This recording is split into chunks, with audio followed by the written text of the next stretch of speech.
Hoeveel versies hulle van die lisensies wat jy het? Hulle is allemaal bewust daarvan, maar hulle is Nee, jy moet die vraag, is hulle bewust dat dit soos, okay, so dat kan hulle, dit sê sê, okay, die siekte dat jy kan doen, en hulle is gevolgd, en hulle is bijtraining materiaal,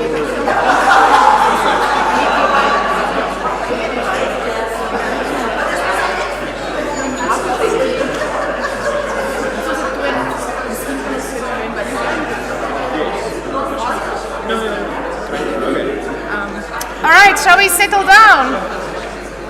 Is everybody ushered in? No worries. No worries. Thank you very much.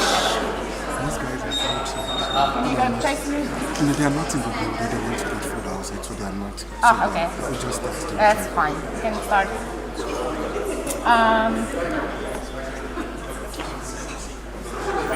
All right, shall we settle down? Do I press a button?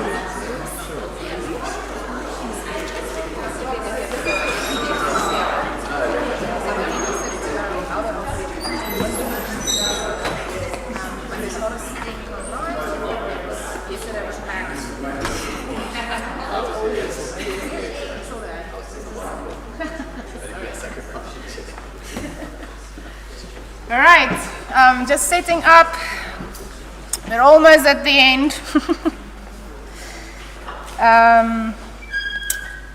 Dino, is your... Do I have to press the button for you? 3 seconds. No worries. Who was here for the morning session all the way? I just want to get a vibe check before we start. Okay, half and half. All right, great. Are you ready, Dino? Just hold it down for 3 or 4 seconds until the lights stay on. Yeah. Okay, cool. Shall we start? Is everybody here that should be here? Happy days? Where's Gary? Is Gary here? Still on his way. Okay, we'll work on that. All right, so welcome educators. Most of you I've seen around BIMHarambee for the last 2 days, coming in and out, doing your day job, teaching and learning as you go along. If you've not been here for the morning session, again, the hall was full with students. We focused on them as our audience. We're going to repeat important messages to you. We'd like you as teachers or a teaching community, whether you're a professional person or in an academic or institutional role, doesn't matter, to engage with our speakers so that we can understand how and what we ought to teach, what is difficult for you in your environment, what you are feeling like a beginner about. Ask educational framed things so we can service those questions for you. Our speakers today are, I'm just going to go through my general arrangements. I would like to say thank you to our sponsors again. Without them, BIM community doesn't exist, and without their generosity, none of this can happen. So thank you very much, Baker Baines and Modena. You are stars. Thank you to our private sector who is volunteering and generously contributing to this left, right, and center. This is a community effort. Without us working together, we can't achieve anything. We are streaming these sessions to YouTube live. You can go back, you can refer, you can share, you can do whatever you'd like with this. Please do so. This is a message bigger than us. We need to get the word out. We need to transform, and the only way to do it is to talk about it, at least. For you guys, you're all familiar with the building by now. Coffee outside, restrooms on the far side, exits down and out and back of hall. I've repeated this a couple of times. If you have problems with that, let me know. We need to improve, as always. Please help us do so. Please fill in our survey about these 2 days. Teach us what we need to do better. This is also a survey that will help us understand the landscape of our built environment, professionals, where you're from, what you do, what you want, what you need, and will help us a lot to make change happen. All right, so today is the last session of our busy schedule, and this is your lineup. It's a very beautiful lineup again.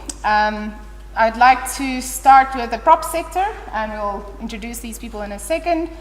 We're going to move from the general environment to the specifics of what is BIM. Ask questions, get involved. If you have anything that you'd like to add, Ivania will be helping you understand BIM from an education perspective.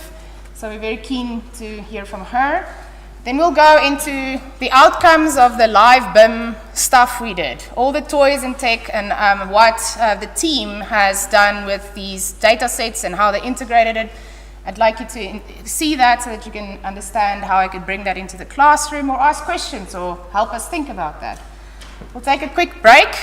We'd like to make sure everyone has a good weekend. So quick break, just come back, and then we're going to move into the big picture stuff, what's happening at national level. Richard will lead us through that. We're also going to talk about governance at national level and also what it will mean for professionals in their career and their projects and so on. And Rad will lead us with that. We'll do our teaching case study, which is an active project between myself and structural engineering and HPA architects with our esteemed students who are minions for work for us in that one. We're very excited about that work because it's got a lot of potential. We'd love you to see how you can take that kind of work into your classroom. And we'll finish with Gary Mansfield, who is going to speak about what do professionals need to be able to do.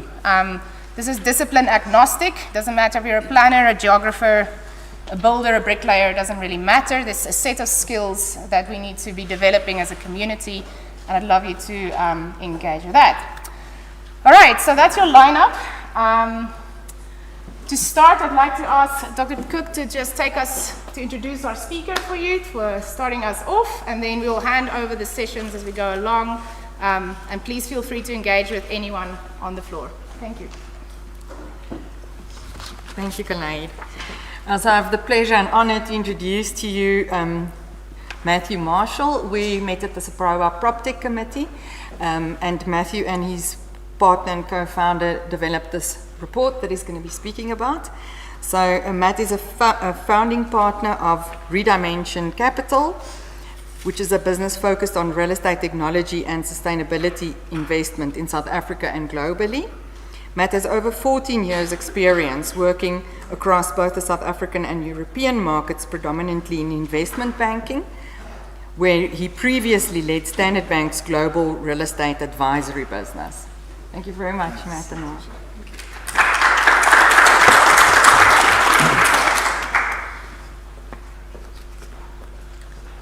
Thank you, everyone. I appreciate some people were here this morning, so I suppose what I'm going to say is somewhat repeated, but also happy to ask any questions for those that have kind of thought about it between this morning and now.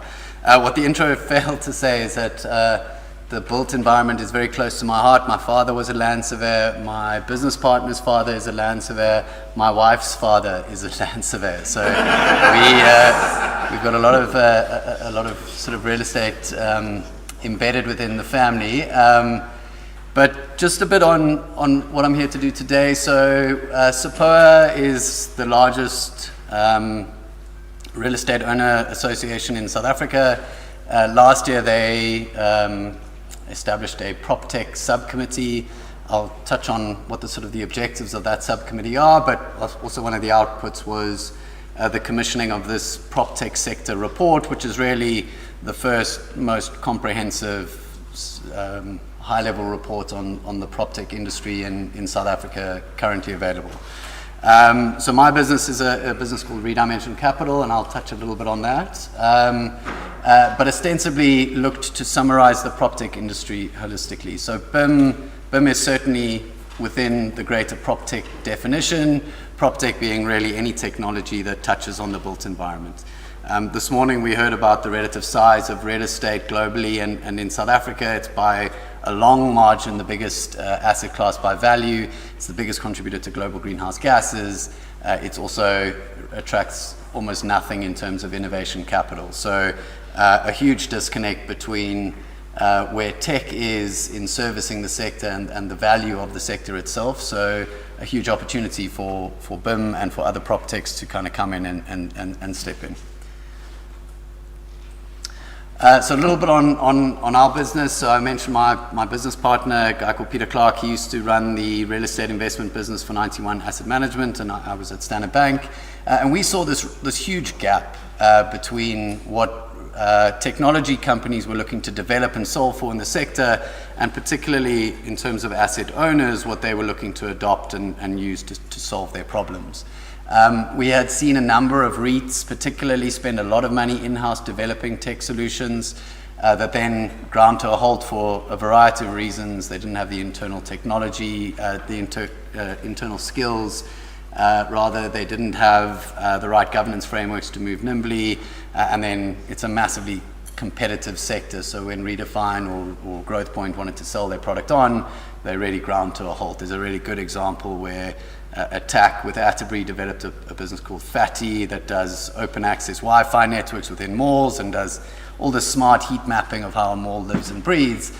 And when they took it to the broader market, no one was willing to adopt the technology despite its benefits, because they didn't want to bring Attack in through the back door to see the performance of the underlying malls. So it's a really good example of where the lack of return on investment was coming into the PropTech space. And as a result, no one was investing in technology, because if the real estate sector wasn't willing to adopt the technology or wasn't demonstrably adopting technology, other funders into the sector were not going to come in. So innovation investment really needed to be led by the real estate sector, and that's where we've stepped in. So we've tried to bridge this gap between our real estate partners and the underlying tech businesses that we invest in through capital.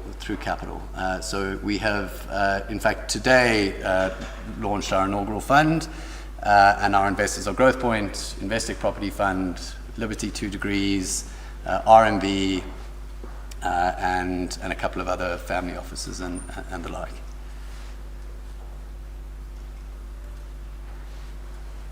So the SAPOA PropTech subcommittee I mentioned was established last year and obviously commissioned this report. They are really looking to act as the major platform between asset owner operators and the PropTech market.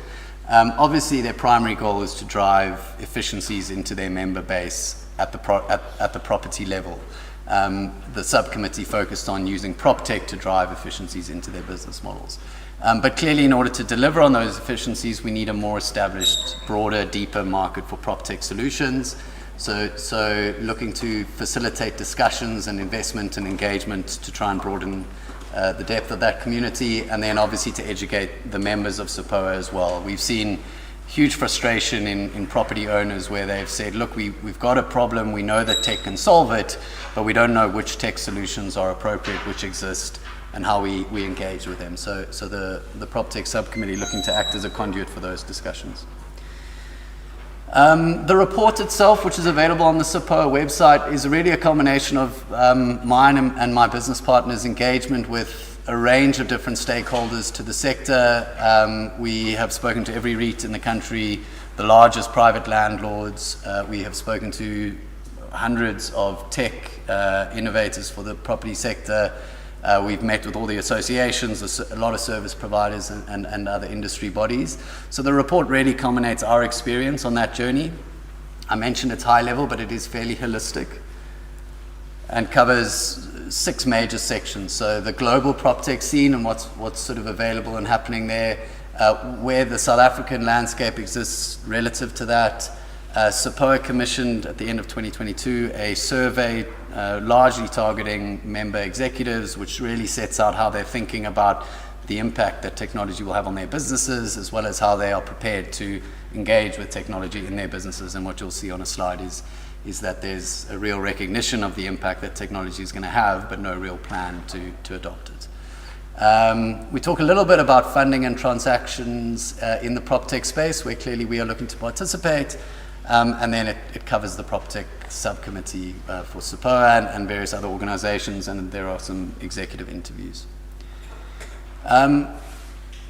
It's not a holistic view of the market by any stretch, but these are the companies, example companies that we've been engaging with, and I think what this shows is just the breadth of service pillars within PropTech. PropTech might sound niche, fintech, health tech, you name it, it sounds fairly niche, and there are not many investment funds that have a particular focus on a tech subsector, but if you think about the technology that touches a property, it is vast. It is as vast as the sector is valuable. So everything from property management and portfolio management software to e-commerce and smart retail platforms, real estate as a service is all tech supported, digital innovations in AI and digital twins. Obviously BIM falls into that sort of market. Digital analytics data is just being harvested at huge volumes and not really kind of distilled into proper information by and large, but is obviously forming the base in which really informed decisions can be made in the sector. So a huge number of companies. There are about 150 on this sheet. We've mapped over 300 on the continent, but we know that there are many, many more. All of them need capital. All of them need access to market, but they're solving some fairly unique problems and innovating for the future. I mentioned the survey. So the survey was conducted by and large. The takeaways there, all of the results are in the report. But what we really took away is that there was, one, no uniform approach to adopting technology, a universal recognition that tech was going to disrupt the sector in a meaningful way and was already acting as a disruptor in certain subsectors. But that, by and large, we're at the very early stages of sort of C-suite engagement with technology, and not many had demonstrable strategies in place to engage with it.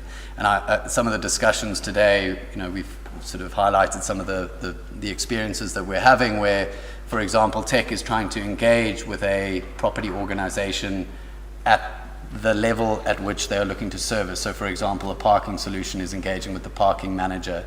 A building management system is building specific, not portfolio wide, and that's creating real challenges to gaining real traction in these organizations. So part of what we are doing is through SAPOA, through Redimension, through other organizations, is really drive sort of a coherent strategy from the top down. Touching briefly on the funding environment, this is a global snapshot, and you can just see the massive growth in funding coming into the space. This is $1 billion going into property technology globally. Over $100 billion has been pushed into property innovation, largely kicking off in about 2013, 2014, the rise of Airbnb, Zillow, and others. But given the size of the market, given the immense opportunity, given the strain that COVID and other factors have put on the sector, has really driven an awareness of the need for technology and obviously the investment possibility that comes with that. Similar to our platform, what my business partner and I did typically as a South African is go international to try and find out what works, and what we saw were these independent investment vehicles popping up initially in the US, but more recently in Europe, Asia, Australasia, and North Africa. And ours is the only platform of its kind in South Africa, sub-Saharan Africa. Some of the biggest real estate landlords in the world have invested through these independent platforms. The biggest prop tech platform is a fund called Fifth Wall, where they've got $3.5 billion under management. So there are a range of associations in the PropTech sector. I suppose we've touched on SAPOA, Africa PropTech, SA PropTech, really a gathering of tech entrepreneurs without really the landlord in the room. SAPOA has clearly looked to solve that. Africa PropTech Forum partners with API, and they host a conference once a year, as well as a startup competition, which has proved to be very successful. I think last year there were 76 companies that entered that startup competition. And then Greenovate, more importantly for students, is a platform for them to think about, curate ideas, and to present those for funding and providing them a platform to take those ideas forward. So I'd highly encourage you to look into that, talk to your students about it. It's obviously PropTech wide. There is a PropTech subcommittee to the Greenovate Awards, recently launched this year, but a great platform for people to kind of particularly students, to think about innovating for the sector. I mentioned the executive interviews. I won't sort of touch on this, but these are some of the largest kind of C-suite contributors to the report. Jackie is the CEO of Attack, GrowthPoint the CEO of the SA business for GrowthPoint. Lawrence runs Vukile, which is a rural retail-focused REIT. Kundai is a director of Sesvukile Capital. They've got a dedicated mandate to invest in listed real estate equities. And then John Jack is the CEO of Galeti, which is a property services business. So some really high caliber contributors to the report, and we're obviously grateful to them for their time. So I mentioned the report is available on the website. We are open to engaging on any aspects of it. We are happy to answer any questions about it. And as Rita mentioned, capital, but also as the SAPOA PropTech committee, clearly looking to broaden the network, understand who is out there, what services are available, bring them into the community, and connect them to further broaden and deepen the PropTech market. Thank you.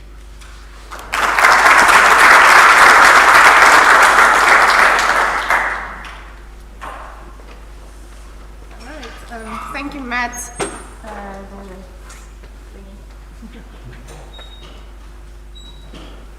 So please consider things that we need to be made aware of as we teach and train people to go into this space. We will have questions and answers at the end, but I'd like you to open your mind and start thinking, what are we supposed to teach? Yes? Sure. Would we like to open the floor for questions for Matt right now? Yes. Any questions from teachers or educators about this space? Please, we'd love to engage with him. Yeah. Who's got our hand? Yeah. I wanted to ask if there's any sort of university alliance that some of the companies are doing, sort of student-free trials, trainings, anything like that? It's a good question. At the REIT level, I'm not sure. I know there are various sort of initiatives coming out of the BEE sector scorecard, for example, where obviously sort of development is a priority. I'm not aware of anything that's being sort of run through SAPOA or through any of the organizations specifically. Greenovate is sponsored and effectively run by Growth Point. Not affiliated to any particular university, but very much focused on the student market to try and understand and unearth ideas at that level. Thank you. Maybe that's an opportunity. Other questions in the room? Yes, please. Mine is a two-parter. I just wanted to find out if the report includes information on the technology itself rather than the industry, and then if you're aware of anything like that for the wider technology. Because there's a lot of stuff out there, but nothing that kind of brings it together and gives you an idea of what's it. So, yeah, I mean, we debated this at length when drafting it. To go into the particular technology pillars, there are just too many and too many companies servicing them. And if you picked one or two or 10, you'd be seen to be kind of overly favoring certain companies over others. So what we effectively tried to do was just to bring together a series of logos. We know all of these companies. We know we've met with the vast majority of them. Are happy to open doors and introduce people, but no, the report would extend into hundreds and hundreds of pages if we went into each individual kind of product offering. What we do talk about in the report are these particular sort of divisions of PropTech in their objectives, in kind of the service that they're delivering and the efficiencies that they're delivering to buildings. Clearly the report is favouring the adoption of PropTech rather than not. Thank you. Yes, please. Maybe not a question because I think it was answered by others, but maybe a proposal. CIDP with their BUILD program, skills development, it seems they just want us to develop skills, but they haven't very specified. So that might be an opportunity to actually step in there and say, guys, this is where you need skills development. Can you please talk to government or your guys that registered projects with them, that they develop these specific skills? Absolutely, we'll take that back. I mean, so the PropTech subcommittee is obviously a fairly new function within SAPOA. It's funded largely from its members, and its members are doing a lot of the skills development spend, or at least driving the skills development spend on their own. SAPOA definitely a conduit for government engagement, and I think we'll certainly take it back in terms of thinking about tech development for the space and how it can be more more readily funded and accommodated. Because it'd be helpful for us to know what is the need of skill, what kind of skills would PropTech require. CIDB and they couldn't answer me. And they couldn't answer. They leave it up to the client. To me, that's not the right way. Yeah. But, I think it's important to emphasize, I mean, this curve here describes kind of the elevation of PropTech into the discourse in global real estate. So call it 6, 7, 8 years. But South Africa, we're at the beginning of this curve. We aren't on the map. I mean, we've just started to bring PropTech into the dialogue of any REIT at any C-suite level. Our original meetings two years ago was, what is PropTech? Does my business use technology? I wasn't aware. So we're breaking down those barriers, but that's kind of where we are in terms of the evolution of it. But we have every faith that technology is going to form the other hand of property in the next sort of 5 to 10 years, and we need the skills. What you will see in the survey is that universally the REITs particularly recognize that they don't have the skills internally to drive a proper tech strategy organization-wide. So those skills are in short supply across technology sectors, not just in PropTech, but a recognition that those skills need to be developed. Thank you. Yeah. I mean, obviously, technology is one thing, but how far is the industry from having that data structure where we take technology out of it? And, if there is that data structure, the big picture, are the financiers going to eventually say, if you want money from us, you must conform to X, Y, Z? And how does that data structure sort of align to some of the BIM data structures that we talk of? So having worked for a bank, I can tell you that in terms of development finance, that's not on their radar at the moment. Again, PropTech for the banks is a fairly new idea, but I can certainly see that coming through in the next. RMB is a partner of ours, and they recognise the importance of PropTech. So, whether it forms a part of their credit committee decisions in the near term, I have my doubts. It's probably unlikely, but having said that, from a financier perspective, I think what we are seeing, and Kundai, who contributed to the report, is a lot more pressure on real estate corporates to digitize their businesses, to show operational efficiencies through technology, and the biggest driver of all is clearly sustainability and the carbon footprint of these organizations. So like a Growth Point, for example, has international investors. They measure level 1, 2, 3 carbon emissions.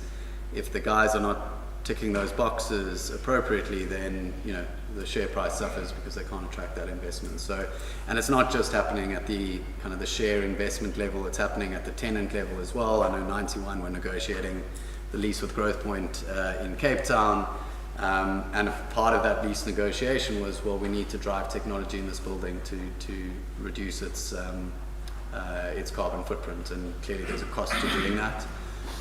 But the tenant was demanding it, and the building loses value if those tenants aren't in place. So those pressures are coming through into various layers.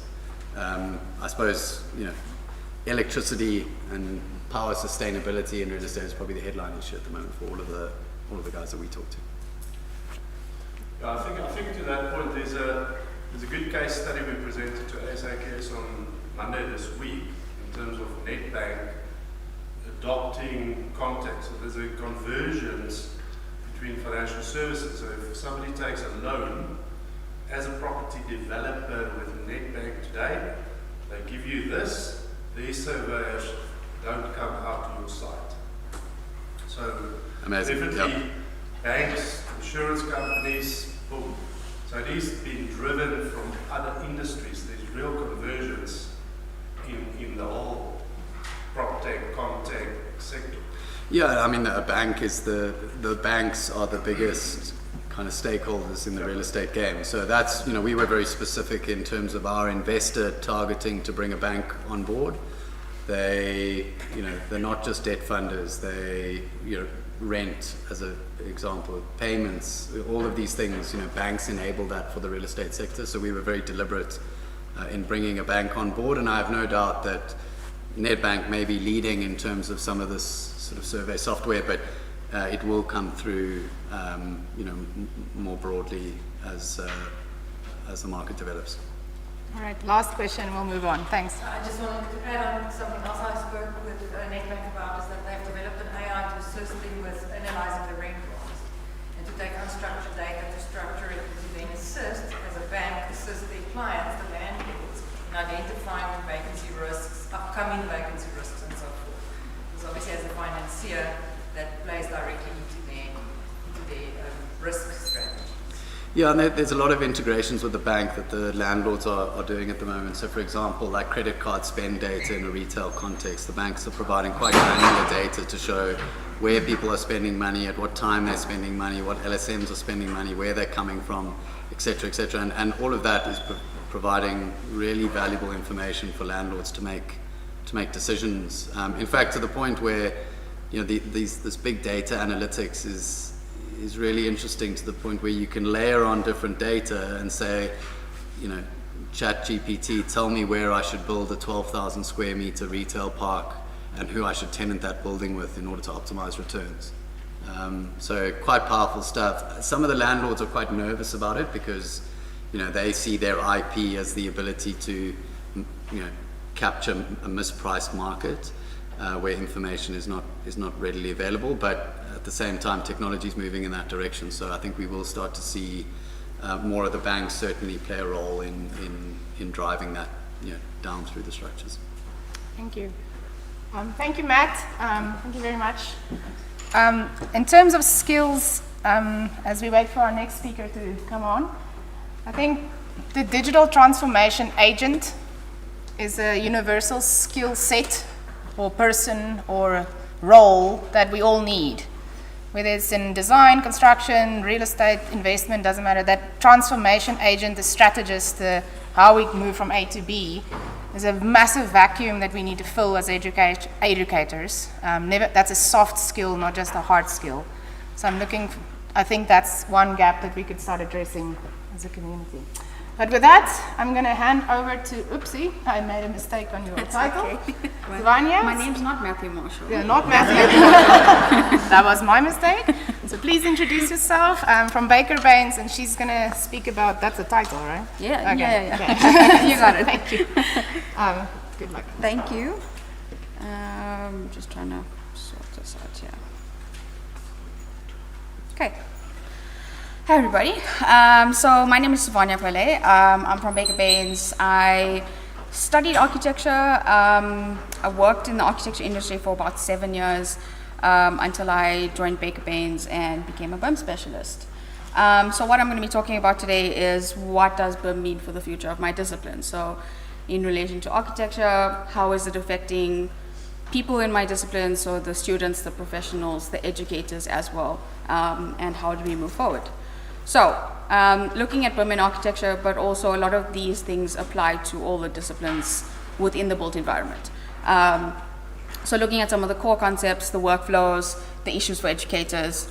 So in terms of the core concepts, what are some of the core concepts of BIM? So things like collaboration, information management, in terms of managing that information and data throughout the entire project or life cycle of a project. Also including the creation, the sharing, and the maintenance of that data as well. From a visualization perspective, it's that BIM does enable a really great visualization of a project in terms of, and whether it's an infrastructure project or a building project, which helps stakeholders to better understand and comprehend that information that's part of that construction process. But also, it's not just about the visuals, it's also about accuracy of the data. So the fact that there's precision and accuracy in the data that BIM promotes within the construction industry by using a single source of truth throughout the model or throughout the project with comprehensive data that you can actually understand. And then also looking at the efficiency of it, so helping to streamline the process by reducing errors, reducing rework, improving communication, and enabling better coordination workflows in that project amongst the stakeholders. And then lastly, sustainability. So looking at using BIM to analyze, to optimize the sustainability and performance of a building or an infrastructure project. And then also taking into account how does BIM, or how do the BIM concepts have, or how do they affect project teams? Meaning, how do they work with each other? How do project members work with each other in terms of the workflows, in terms of the software, in terms of collaborating with each other? So then in here we see BIM and all of the different concepts, the workflows, the processes, and they're often, these are the ones that are often associated with BIM. We see all the concepts of these that branch out from the main category of BIM, but then we also see sort of how each of these concepts intertwines and feeds into one another to fully adopt BIM into a project or process, and also taking into account that the golden thread between these technologies is the data, the information, the capture, the sharing, the management, and the utilization. And looking at it from a professional point of view, so from a discipline point of view, how does BIM affect the professionals in how they collaborate, how they communicate with each other, how does it affect the process, the efficiency in a project team, and what I found just from my own personal experience when I worked in my previous company was, when I worked on the project, I found that, like, because of the fact that I had such a good transparency of a lot of the, or for most of the disciplines work, you tend to get some kind of understanding from your perspective. You tend to immerse yourself in each other's disciplines, and all of these are connected in the sense that once you're connected and once you immerse yourself in that, that's when the lines between the disciplines become a little bit blurred. And that's also, but with the BIM execution plan or throughout the project, that makes the project run holistically. You no longer find that disconnect between disciplines, and I think ultimately it is the goal within our industry, especially for the people who are or continue to adopt BIM.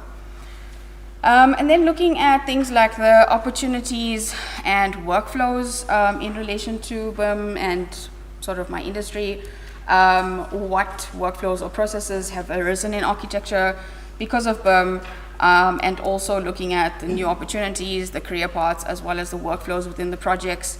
And for me, just when I was in university, I never heard of BIM. Or maybe when I heard of BIM, it was that nobody really explained it properly to me. I don't think people fully understood it as yet, and I certainly didn't understand it. And nobody spoke about it enough, I think. And to me, I was studying architecture to become an architect. And things like the other workflows, the opportunities, the career paths that we see over the years in our industry, that where we've adopted BIM more and more, we see all of these completely new workflows, processes, opportunities presenting themselves, enough for us to make careers out of them. Like, I'm an architect, but I work as a BIM specialist. And I really do, I enjoy it so much. And I feel like I'm a part of this journey that we're all on in this process to adopt BIM further and further into our industry. And there's so many new opportunities and career paths that are being created because of BIM that were never traditionally there.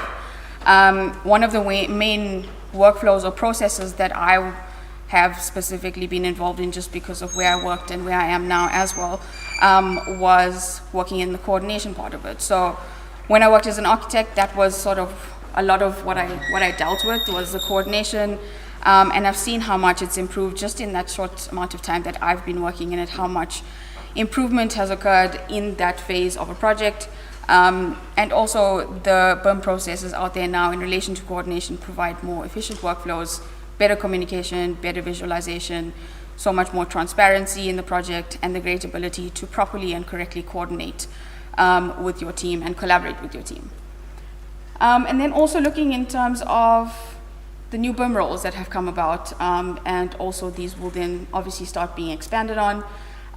BIM technicians, BIM modelers, BIM engineers, BIM coordinators, BIM managers, and digital leads. And this is not just from an architecture point of view. This is just, whilst I'm referring mostly to architecture, this is relative to all disciplines. BIM will have the same or similar impact on all other disciplines, and that means we need to consider all of this information when it comes to educators, and how do these affect what educators need to start planning for at university. So, what does it mean for educators? How does BIM fit into a curriculum? Do we look at undergrad versus postgrad? Things like interdisciplinary versus intradisciplinary collaboration, also potential setbacks, and the objectives to get students, professionals, BIM ready. Okay, so how does BIM fit into a curriculum? So how do lecturers incorporate BIM into a curriculum? Should it be something that's exclusive to a discipline, or should it be something that's exclusive to a postgrad degree, or something specific to incorporating it into an undergrad degree? So I think for me, or just like thinking about it, like how I would have liked to have done it in university, would have been that it would have been really nice or very interesting for that to be incorporated into a curriculum from the get-go. So you have that basis that you can build upon. And then maybe later on you can start specializing in BIM or in BIM concepts when you get to a postgrad level. But then the question becomes, once it's being implemented into a curriculum, what about the other disciplines? And in fact that in industry we deal with so many disciplines, adopting BIM with the collaboration at the forefront of our minds within a discipline, but also with other disciplines, can give students really good industry experience at university level and then moving forward. This can then bring about two separate or two combined approaches, which is interdisciplinary or intradisciplinary collaboration. So the difference between the two is with intradisciplinary could be incorporating BIM into a specific curriculum in one discipline, in architecture, for example, whether it's a dedicated subject or whether it's incorporated into all aspects or all lessons or all subjects within that curriculum. And then maybe there could be a project that you collaborate with other disciplines. But then from an interdisciplinary perspective, students would sort of learn to BIM by learning with each other, having a dedicated BIM class, while still incorporating it into relevant subjects, while all the disciplines attending that class, while all the disciplines do attend the class, and that class is taught from a collaborative perspective to give them as much real-world information as they possibly can absorb at that level, and preparation that they need to understand before entering the professional world. So looking at these two topics also brings about a little bit of maybe some potential setbacks. So looking at things like students and professionals may be hesitant to fully collaborate with other disciplines. So from a student perspective, introducing something like BIM at a student level brings about a lot of change for them. So collaboration, because that's one of the key aspects to BIM and probably a big adjustment for students, this could lead to maybe a slightly slow start in the adoption process while trying to gear up students for more collaborative orientated work. And then in terms of professionals, it presents a slight challenge as where some professionals are concerned about the use of their data. You're collaborating and then they're like, but what happens to my data? Who's using it? Who can see it? I don't want them to see this kind of thing. It's like, so that's one of the setbacks that could be a potential issue. And then in terms of organizing and implementing this for large student bodies in one discipline, let alone all of the disciplines, comes with its own set of challenges and potential setbacks. Doing this for a multidisciplinary organization in terms of all the disciplines within the university brings additional challenges as well, as collaborating between departments at a university could be quite challenging, but nevertheless, I still think it's possible, and I think it will be something that will be really amazing for the future of all of our disciplines. Also, one of the other things that I thought of was costs are always a factor, depending on the implementation methods, the applications, the expertise involved. Cost is always going to be a factor. You're going to get a whole new set of costs to take on in our goal of getting students BIM ready. And then lastly, timeline. So looking at timeline, that's always a factor in terms of implementing something as major as this. Brings about massive changes to a curriculum, which I think would come with its own strip of red tape, which we do need to persevere through because I think it is possible. And then lastly, just looking at the objectives for students and professionals' BIM readiness. So there's a couple of factors here. There's theory, technology, collaboration, professional engagement, application. So learning about the theory behind BIM, learning about the technology involved in BIM, like Revit, Navisworks, Autodesk Construction Cloud, whatever the case is, and so on. And learning to collaborate on a small scale in teams within your discipline, maybe role-playing other disciplines, for example. And then you've got professional engagement, where engaging with professionals and seeing their BIM adoption processes, seeing their BIM readiness, and then lastly, applying all that you've learned into a large-scale project that would collaborate with the different disciplines at a university level. And then just to summarize, so just a bit of a summary is that BIM competency will become a requirement for disciplines in the built environment. Traditional skills may no longer cut it. The new BIM roles, new workflows for traditional roles will need new competencies. And then also looking at new digital workflows related to BIM are emerging constantly, whilst it's important to keep up to date today with what's new. Understanding the BIM philosophy of information management will allow one to be very adaptable as well.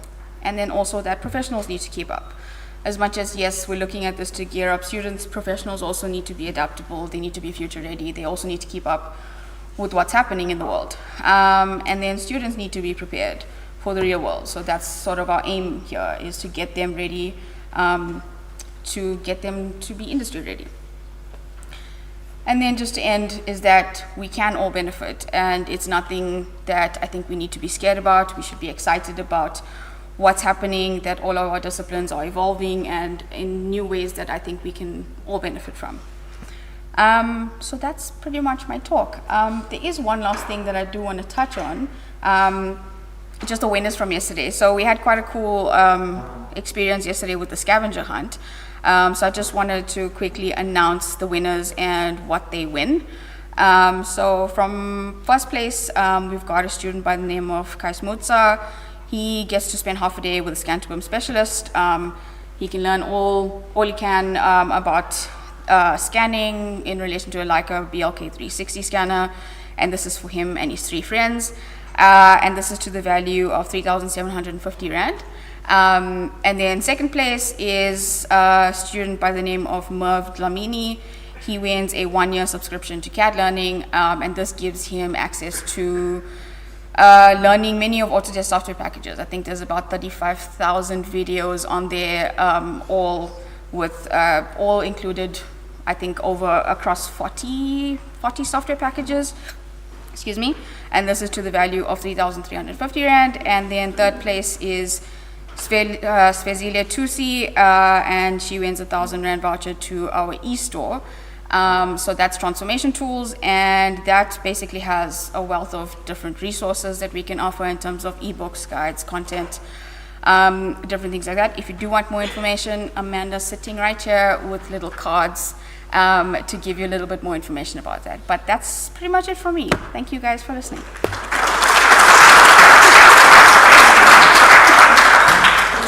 Thanks, Sivanya.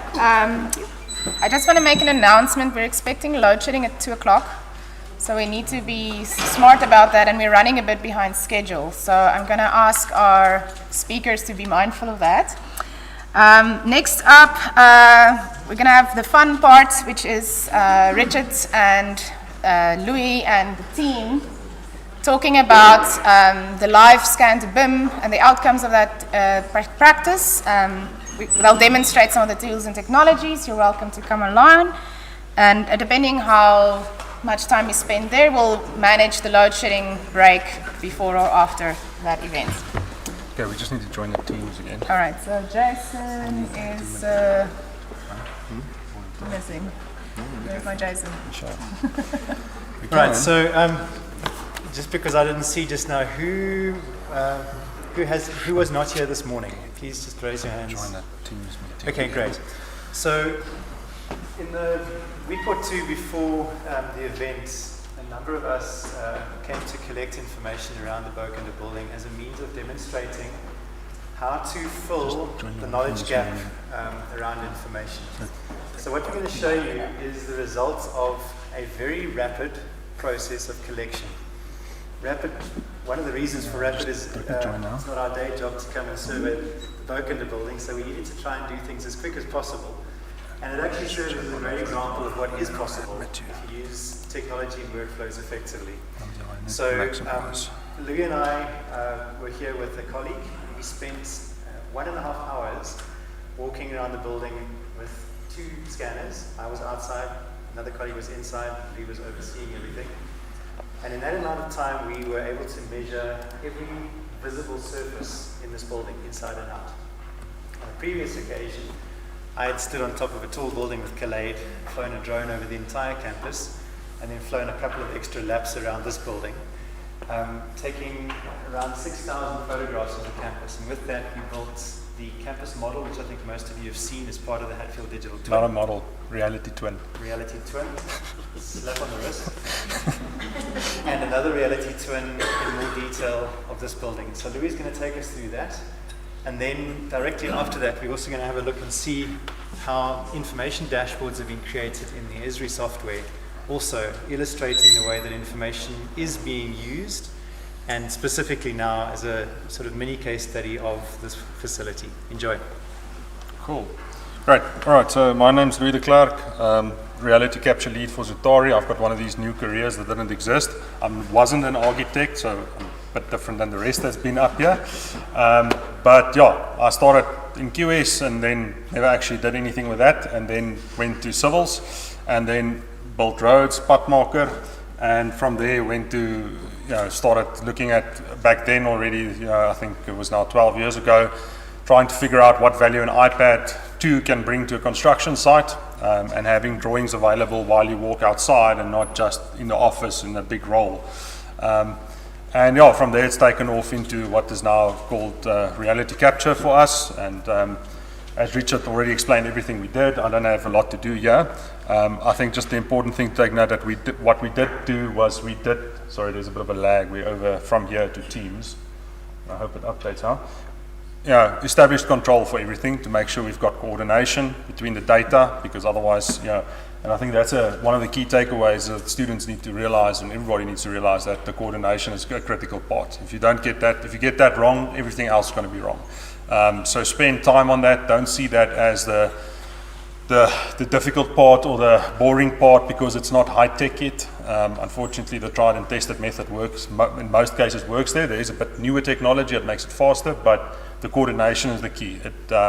It's for the reality capture side, getting in the data, for creating the models and creating your project, setting it out, constructing it, measuring it back up, adding information to it if you revamp it after a few years. That coordination is just a critical component. And then, this is more or less what it looked like, with what you would see if you get onto OpenStreetMap or something. And we, as Richard said, created the drone data to create the reality twin. So it's not a model, it doesn't have metadata linked to it, it's just a visual part, but we can see that, we can pull it into the software, and we can obviously trace and start to create something with this. And the next thing we did was the 3D scanning of the facility on the inside. As Richard said, we did it in about an hour and a half. We didn't focus on services though. It was like, let's say, scanning for architecture to get the shell of the building. And we are able then to start to look at this information. And this again is not a model. It's a point cloud, and it still needs to be turned into a model. And that process is, I think, one of the other things that the students should realize is there is no real shortcut in this yet. Yes, there is extraction software, but if you look at what the extraction software can do, if you have to take that model and actually put it through, create the model, then QC it to make sure it's right, it's accurate, that somebody actually signs it off to say this is the as-built. We've tried and tested it. Going through that entire process, that process doesn't beat an expert modeler going through it. Plus, that software will just keep on modeling all the point cloud data that's incorrect and spit out something on the other side that's got 4 walls next to each other because there were 4 walls in the point cloud. So there is spaces where that kind of thing works, but that's where a role of an expert modeler comes in, where they can QC, look at the data as they go and make sure that what they're modeling makes sense. So it's again basing your modeling experience on understanding what you are supposed to be modeling and not just pressing a button, something gets spat out on the other side and then taking that as the truth. There's no real direct shortcut, but this makes it a lot easier. Being able to scan a place like this in an hour and a half, the big win there is we don't have to measure it with a tape measure. And that's where we used to be. And then you get a lot of other inaccuracies into the process. And then we can bring the models into these kind of views. We can start to overlay information. So if we've got the model, we can start to bring the drone data in and overlay that when we're busy with construction once it loads, and see what are we constructing in the right place. We can also bring in the scan data and again overlay that so we can look at that compare everything, get that information.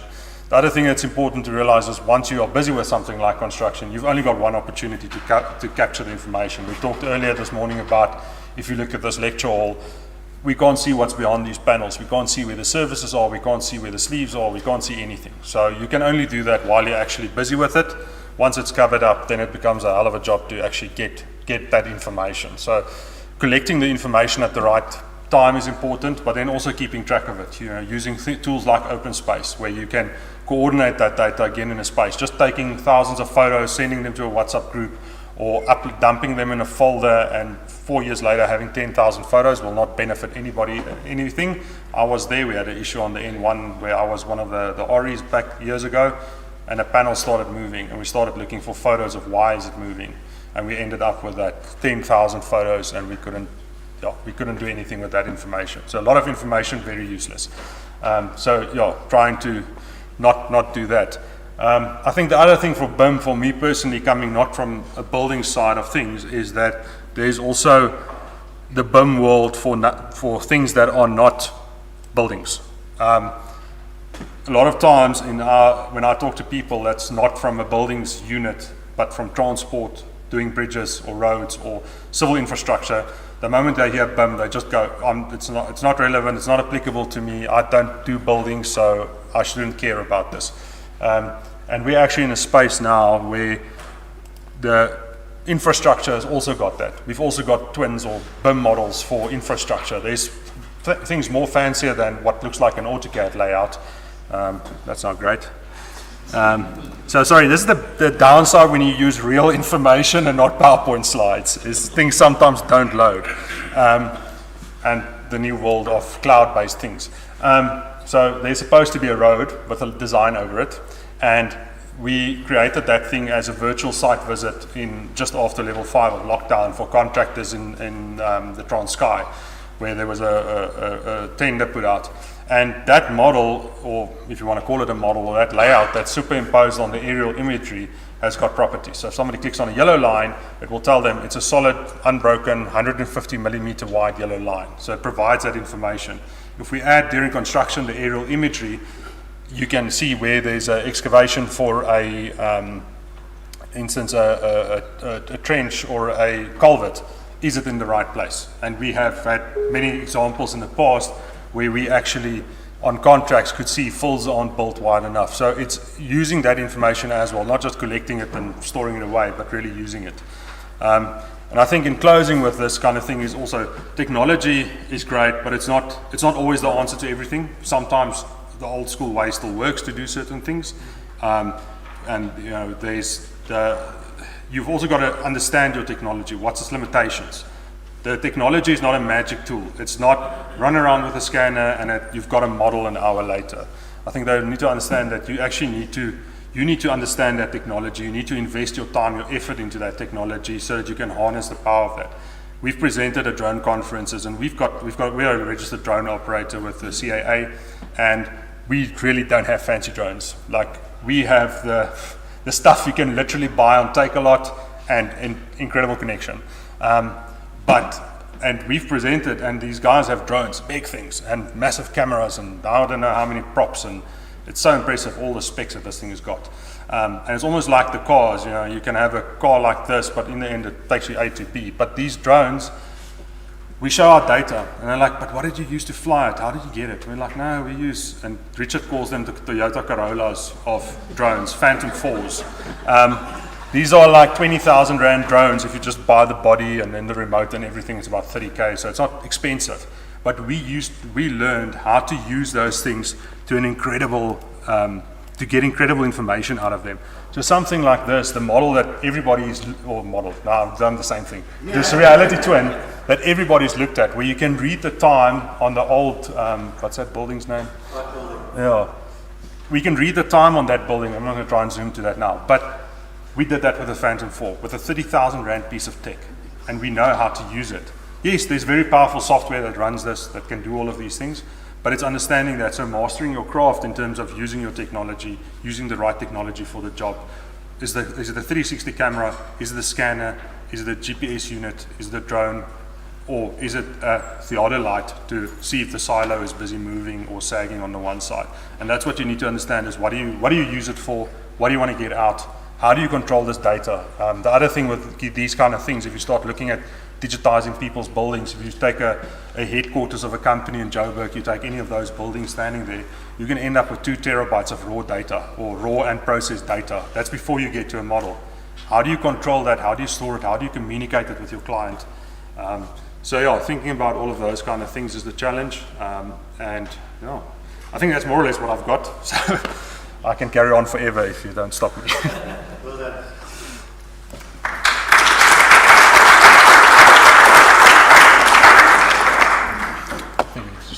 Kill this off again. Which one was it? Okay. Yes, thank you very much. Yes, I'm Rudolf de Munnik from Esri.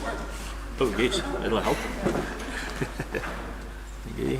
Yeah, maybe just to credit Esri, so everything I showed you now runs on their platform. And we're going to show a bit more as well. Okay, wonderful. So I want to just quickly discuss Esri's role, Esri South Africa's role within university, and the partnership that we have with the university and also with schools and educators.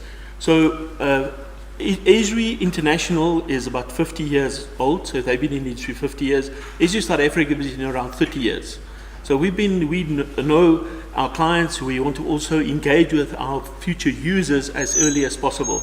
So we have a program called Fundalula, which is geared towards geography teachers in grade 10, 11 and 12, where we show them how GIS works within the industry, works in communities, how they can do a school project and learn geography in that way.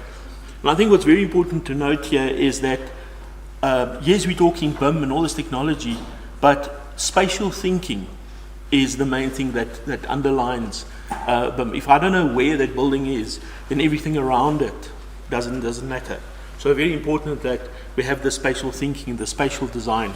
So the partnership with universities is that we've got 2 types of licenses. One is educational license, meaning that all the departments that has some form of mapping can utilize our software to the full extent and teach geography to the students, and they can actually use it as well. Then the second part is an administrative license. And this is the way we've been in partnership with university to build this digital twin, where they use that administrative license to build all the things in the software that I'm going to show you here as an example. So that's the landscape for education in Esri South Africa. Also, just want to mention, we're more aligned with the South African Geomatics Council because we registered as professional GIS practitioners in that council. Therefore, Esri South Africa has created a college. We registered with education and also SOCWA accredited, where we do a 3-year diploma to have people geared for the technician, technologist, and professional industry. So, and you can do that. You don't have to be just out of school. You can be as a current staff member in organization. You can attend it online. It's on your own time. There's also online courses and physical in-class courses as well. Then, of course, the software is training as well. So we have lecture rooms, Cape Town, Durban, and Midrand. We have lecture rooms, lecturers, certified trainers to teach you how to use the software. You can also be a certified Esri user. So it's always a very good thing to be classified. That's international certification that you get, that you know you can use the software. And you get a badge also that you can put in your email account to say that you are certified as a Esri practitioner. There's different avenues. There's programming, there's databases, there's desktop software, so there's a lot of scope for future. Okay, so to come back to what we've done is we work very closely with the different stages of the program and building this Hatfield digital campus. So one of the things that Louis just showed is components of the work that was done, and the idea of where we come in as Esri South Africa is to create this platform of accessibility. So where all these components come together, and we created this different stages of just planning, design, building, and operational of the different parts of the workflow. So this is an interactive application. So it's a way you can create a framework which you can extend it and connect all the different parts of the applications. So we're starting with, let me get my mouse working, there we go. So we start with campus planning, hopefully there we go. And the first part we want to show is just, get my mouse here, it's a bit erratic. Where's the mouse? Is it jumping around? Okay, it's there it is. Okay. So first, when we come in, we just see the different parts, precincts, part of the campus. So the idea is to use GIS to also bring everything in context. So we see the different precincts. We can also see all the road networks, the gateways, movement, and also the underlying aerophotography in the back end, so to bring everything together, and also eventually bring in the buildings. Now these buildings were done by Tshwane Metro through LiDAR technology, and we also have the different facilities and amenities and carports and substations and utilities network all in there. So when we start planning for that specific building, we can see everything around it, the parking spaces, the utilities, everything that talks to that. But it's also important to make sure that we align with what's happening in the metro, the broader thing of the municipality. Let me go back here. There's the mouse, come on. So we can bring in the municipal spatial development framework, because it's very important that we align any development within the campus with the spatial development framework of the municipality. And it's now linking live to the Tshwane Metro's GIS system. So that's why it's taking a few seconds. Hopefully it's coming through. But what you'll see is the different land uses. You'll see the different road infrastructure plans. Let's see if that comes through. Just a second, otherwise I'm just going to move on. You can see the legend is updated, but the map itself is not coming through. But I'll move on. This next part is also the road network plan. So the Tshwane Metro is saying within the next 20 years or 30 years, this is the plan for road infrastructure. And then we can use that and overlaying that information. So when Tshwane then provides a new plan for the next 10 years, they will make it live on their website. And because we're using the same technology, it's easy to integrate and to visualize that information. The other part is also to look at property. This is bringing in, that's not showing, but it's fine. So you can see the green, light green layers there. Those are the property boundaries. And that is updated every 6 months. They're trying to make it a shorter time, 3 months or so. And this is then published on their website, which you can bring in any visual application, any GIS application, you bring it back in. You will be able to see where development trends are, new properties being subdivided or consolidated, and so forth. And it's also showing 6 sectional schemes as well. That is one of the kind of pain points. So I just want to move on. The mouse is getting stuck again. Okay, there we go. So just also showing that what Louis showed is that because we're using the same technology, we can integrate that within this interface, in this platform. And I'm not going to go into too much detail about the ideas that we can then query this information, visualize it, overlay other information on top of it. I'm struggling with a mouse today. Nearly there. The keyboard looks better. Okay, so just saying that you see the drone imagery. This is the drone imagery that we bring in, and we can easily access that information on the same platform. Let me rather use the keypad. Okay, so that was looking at the planning part, and GIS plays a very important role in providing you the framework around it. The next part of it is, let's look at bringing in that BIM model. And as we know the campus, we see the Bokende building there and all the amenities around it, and I can now go a bit closer, and I can then eventually add the building to that, the BIM building. And this brings me also to construction, or the building part, where we can look at different stages of development of the building. As the IFC model or the Rivet model gets updated, we can ingest it in here without converting it or changing it, and then you can also see the different changes and the progress of the project as well. Okay, so another part of very important, after we've now built the building, constructed everything, we want to now operate and maintain.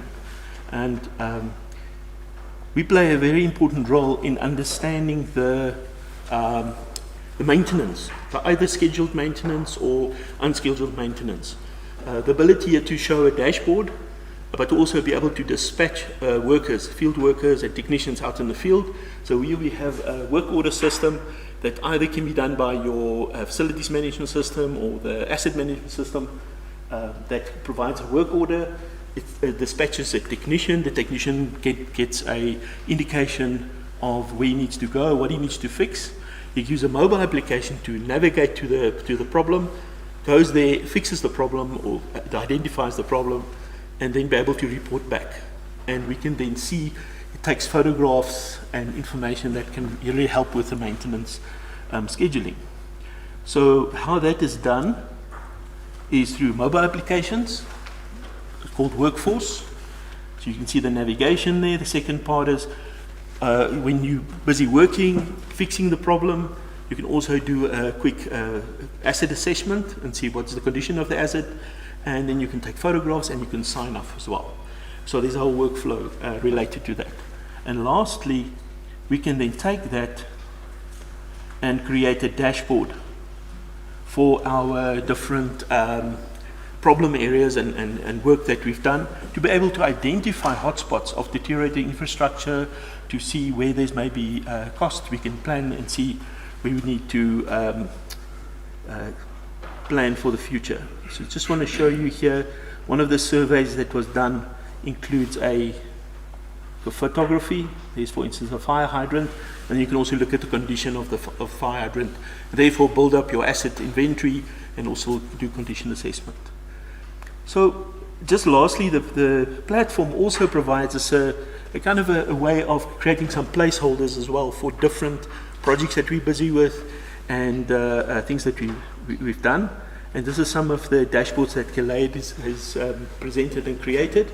Here we can look at the buildings, the age of the buildings, a lot of information around that. And this is live information, so as it gets updated, the information will update on the dashboard as well.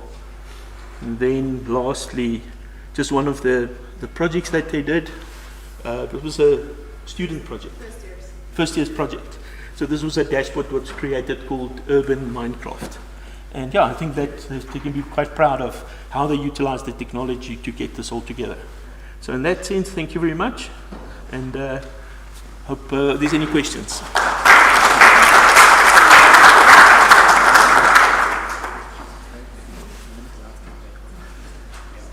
Thank you, Rudolph.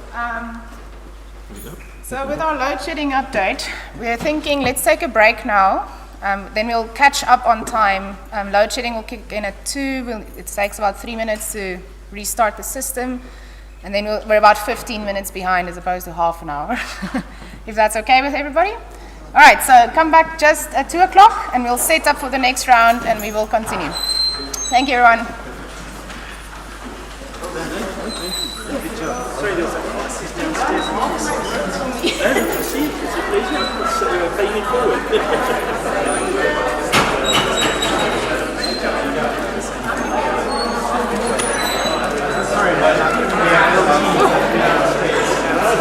Is de belofte van de leraar naar die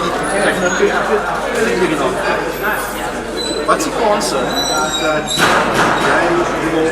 uiteindelijk bij die national hierarchy dan jezelf Nooi ons. Nooi ons. Dis 'n mooi die vraag, die antwoord is, ek kan nie nou ja sê nie, my brein is dood. Maar as jy ons nooi, dan chat ons op. Kijk, ek Invite us. ja, want wat ek wil hier op fokus is om te sê, ouens, onthou dis 'n geïnteresseerde fokus, né? Dis die toekoms. Julle moet begin dink aan hierdie goed. Hier is iets wat ons klaar gedoen het. Ja, so make a pitch and invite the Tyd community. het julle nou. Moenie my nou hierdie vraag vra nie. Vra my, skiet ek sê ek moet aan die einde uitkom, ja. Think about it, invite the community, praat met Angela, hoe wil hulle dit doen? Want ons present is community vandag. So, maak 'n voorstel en ja. Okay.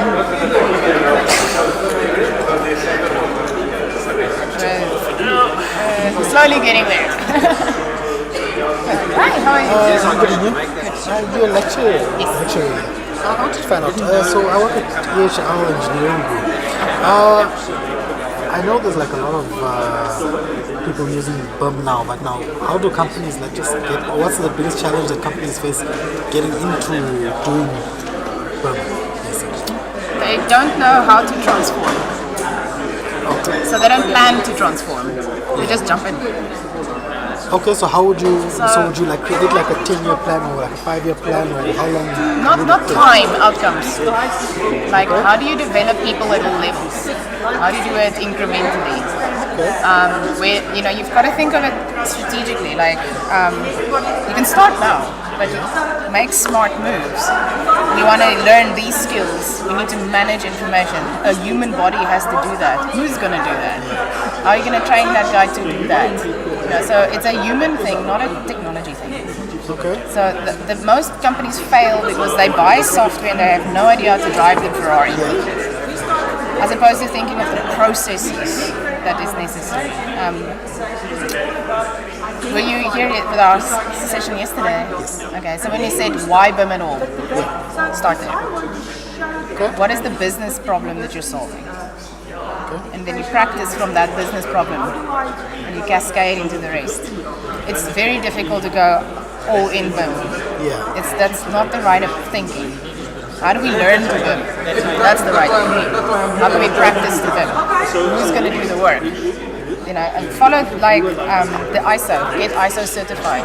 We are already ISO certified. Is it? Okay. So it's just more the human side. The human side. Yes. So that, our company is an electrical company. They're trying to move over to multidiscipline. When it comes to multidiscipline, it's also BIM that's coming in. Like I started there as a civil draftsman. Oh yeah. So I started with Rivet. I started creating my library and stuff from Rivet. So I'm trying to push us. It's not a one-stop shop solution. It's a transformation solution. Yeah. So you've got to think of like the whole. You've got to be patient and needs-driven. What is necessary? What waste do you want to eliminate? Let's put it like that. How can you stop doing something bad? Then you work back from there and work back from there. And back. It's a better way to think of it like that. What are we annoyed with? then we should stop doing. Practice that. We are driving to site way too much. How do we solve that with technology?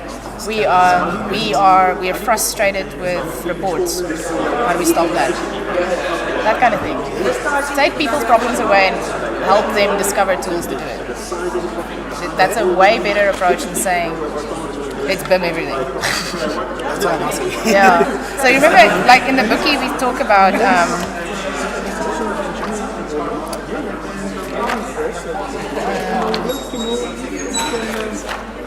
that information needs.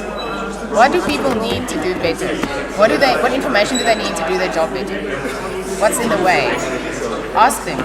If you ask people what the hell is bothering them, they're going to want to solve that through technology. But if you tell them you must drive the Ferrari, they're going to say, no, I like bicycles. You see what I mean? I can get that.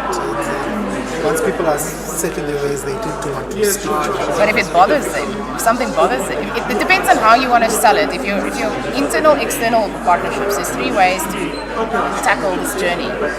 Inside is help people's lives improve. External is help their business case go up. Together is eliminate waste. Between partnerships. That's strategic thing. That's strategic transformation. The tools doesn't matter.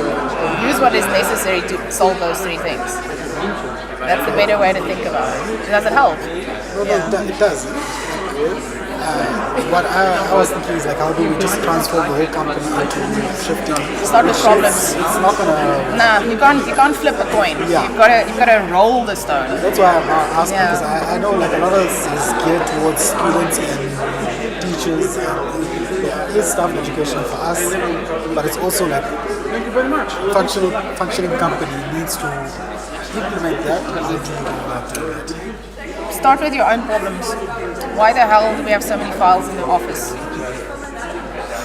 It's a huge problem to solve. It gets people into the digital mindset. Start with your own problems. Like, see it like every problem you solve internally equals profit. Good way to motivate companies. See what I'm saying?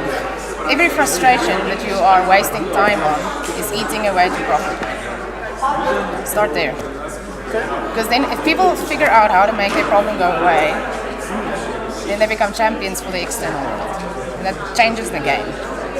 But if they don't see that personal value, it's very difficult to sell. It's very difficult to believe. It's very difficult to adopt. So why the hell do I have so many files in my office? Why am I always going back for something? Where am I reworking stuff? Where am I doing no value work? All that boring, all that frustration. Why am I staying after work at all? What's keeping me up? And all those basic human questions.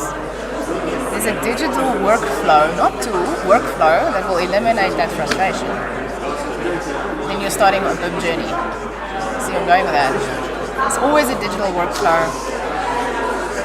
And you don't have to buy stuff to reconfigure the flow. You see what I mean? You probably have all the stuff, but your flows are very poor. I'm guessing there's lots of stuff that's going not so well, that even in your own world you can pick up. Where do you rework a lot of things, draftsman? How many revisions are you issuing?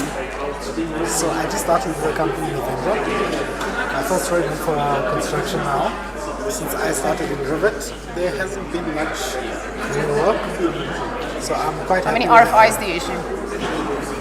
I haven't issued yet. Someone does. Yes. How many do they issue? Because I get the Do information. you know how many they issue? An RFI is 100% waste. It costs $3,000 per RFI to move that conversation. Die kamera, hulle neem ons op. Hierdie ene, dis vir YouTube. Ag nee maar dis hierdie kamera is vir YouTube. Daai ene is vir die video. It's fine. Ag moenie worry, dit was lekker mense. But that kind of if you don't know how many RFIs you issue, that's a huge problem. RFI is 100% waste of kills profits, kills companies. It shouldn't happen at all. And companies who eliminate RFIs are the best performing companies. And they do it, they can do it. Okay. These kinds of questions, anything that you are doing twice, like issuing an instruction or answering a question, all those things is waste. Every time you can eliminate waste, you're BIMing. Okay. Let's put it like that. Yeah. See what I'm saying? It's that kind of shift. You can't say start the journey here and you will end. That's it's not a helpful way of thinking about it. But I can say if you eliminate waste through technology, you're BIMing. And you'll get mature. So it's not just 100% software that you like. No, software is just a hammer. What to hit?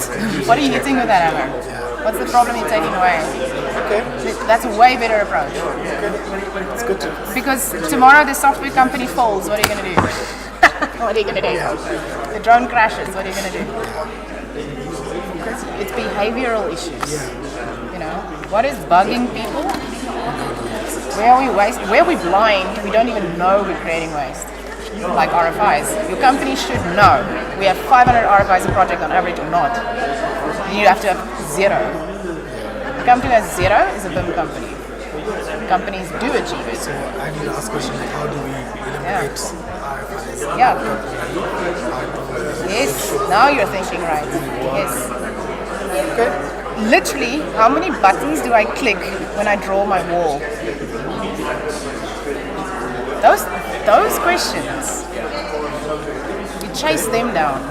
But then how do you also deal with the fact that clients want changes? Because that's also...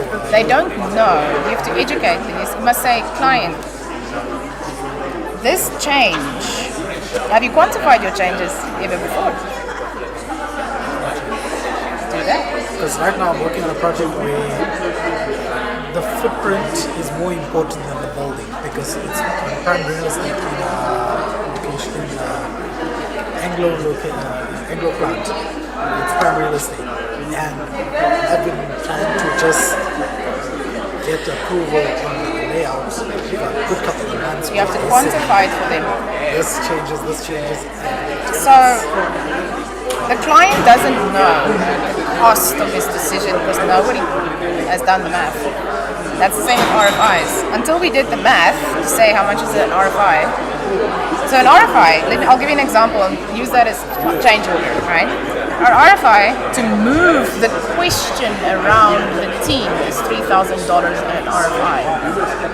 Not solving the problem.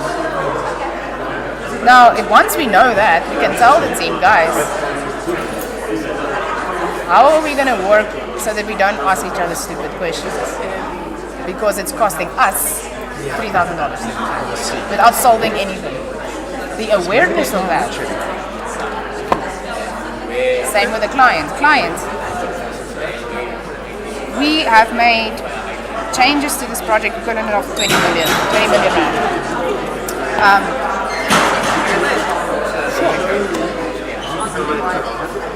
Shucks, now waiting for the lights to go on and off so we can sort of reset this, but it looks like it's... What's the bet that it doesn't?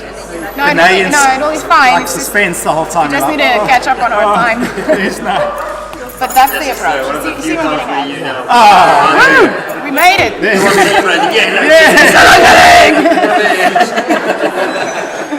Okay, well that's okay, hard I'll problem need to set up, but that's the thinking. That Thank you so much. Yeah, you're welcome. That's really hard. Okay, generator should kick in a minute. Ja, so ons moet nog, hulle moet nog die, hulle moet, Richard met die skills ding doen, hy moet vinnig die skills ding doen, en dan met Rud die ISO doen, en dan sit ons, ja, ons gaan met die program, maar ek probeer net 'n bietjie spoed vang, ja, ek wil nie mense met sukkel om huis toe te ry, en ons is nou al 4 agter, so I'm trying to be a good host. There we go. Alright. There we go. What good is this? Now we have this. This is now ours. I know. And that's, we need to, I spoke to come back now, to just let the screen, oh yeah. I mean, Oh, you just press F11.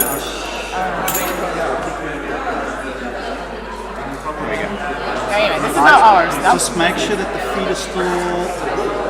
I just have to check on my side, so you can jump. Now it's good. So now you can go back to yeah. I'm going to close this for now. I just have to go downstairs quickly for there's a problem 26 and I'll be right back. Then it's a lecture.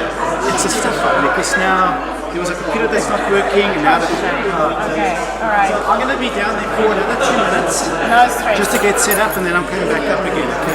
Cool. But everything's still live. I can check that it's all good. Yeah, Khaled, it's all good here. Okay. Thank you. So I'm just running downstairs quickly and I'll be with you in 2 minutes. Right, I'm going to herd cats. Alright everyone, let's settle in. I'd like to move forward. Can everybody, where's our speakers?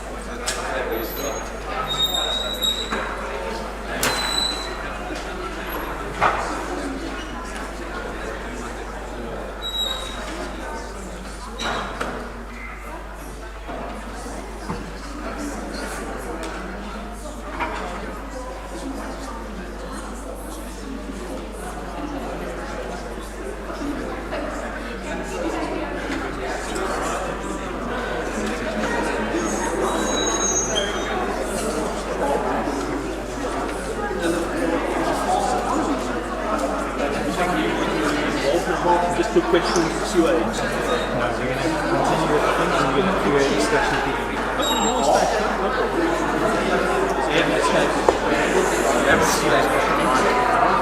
Me. Looking for the... Where it is? Yeah, where it is. I think it's probably still stuck on somebody's... No, it was down here, so maybe Khaled picked it up. Thank you. Here we go.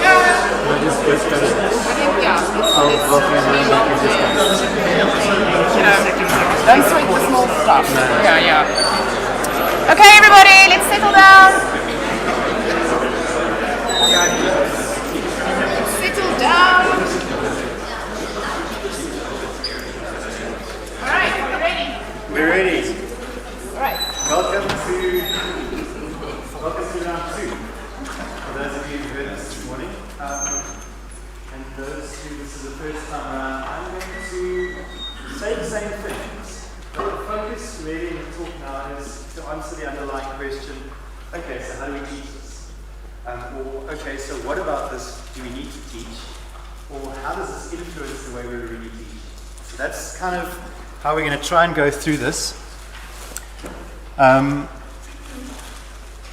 what we spoke about earlier was how technology is changing what we do. And I think the opportunities are opening our eyes to what our students need to be prepared for in the market.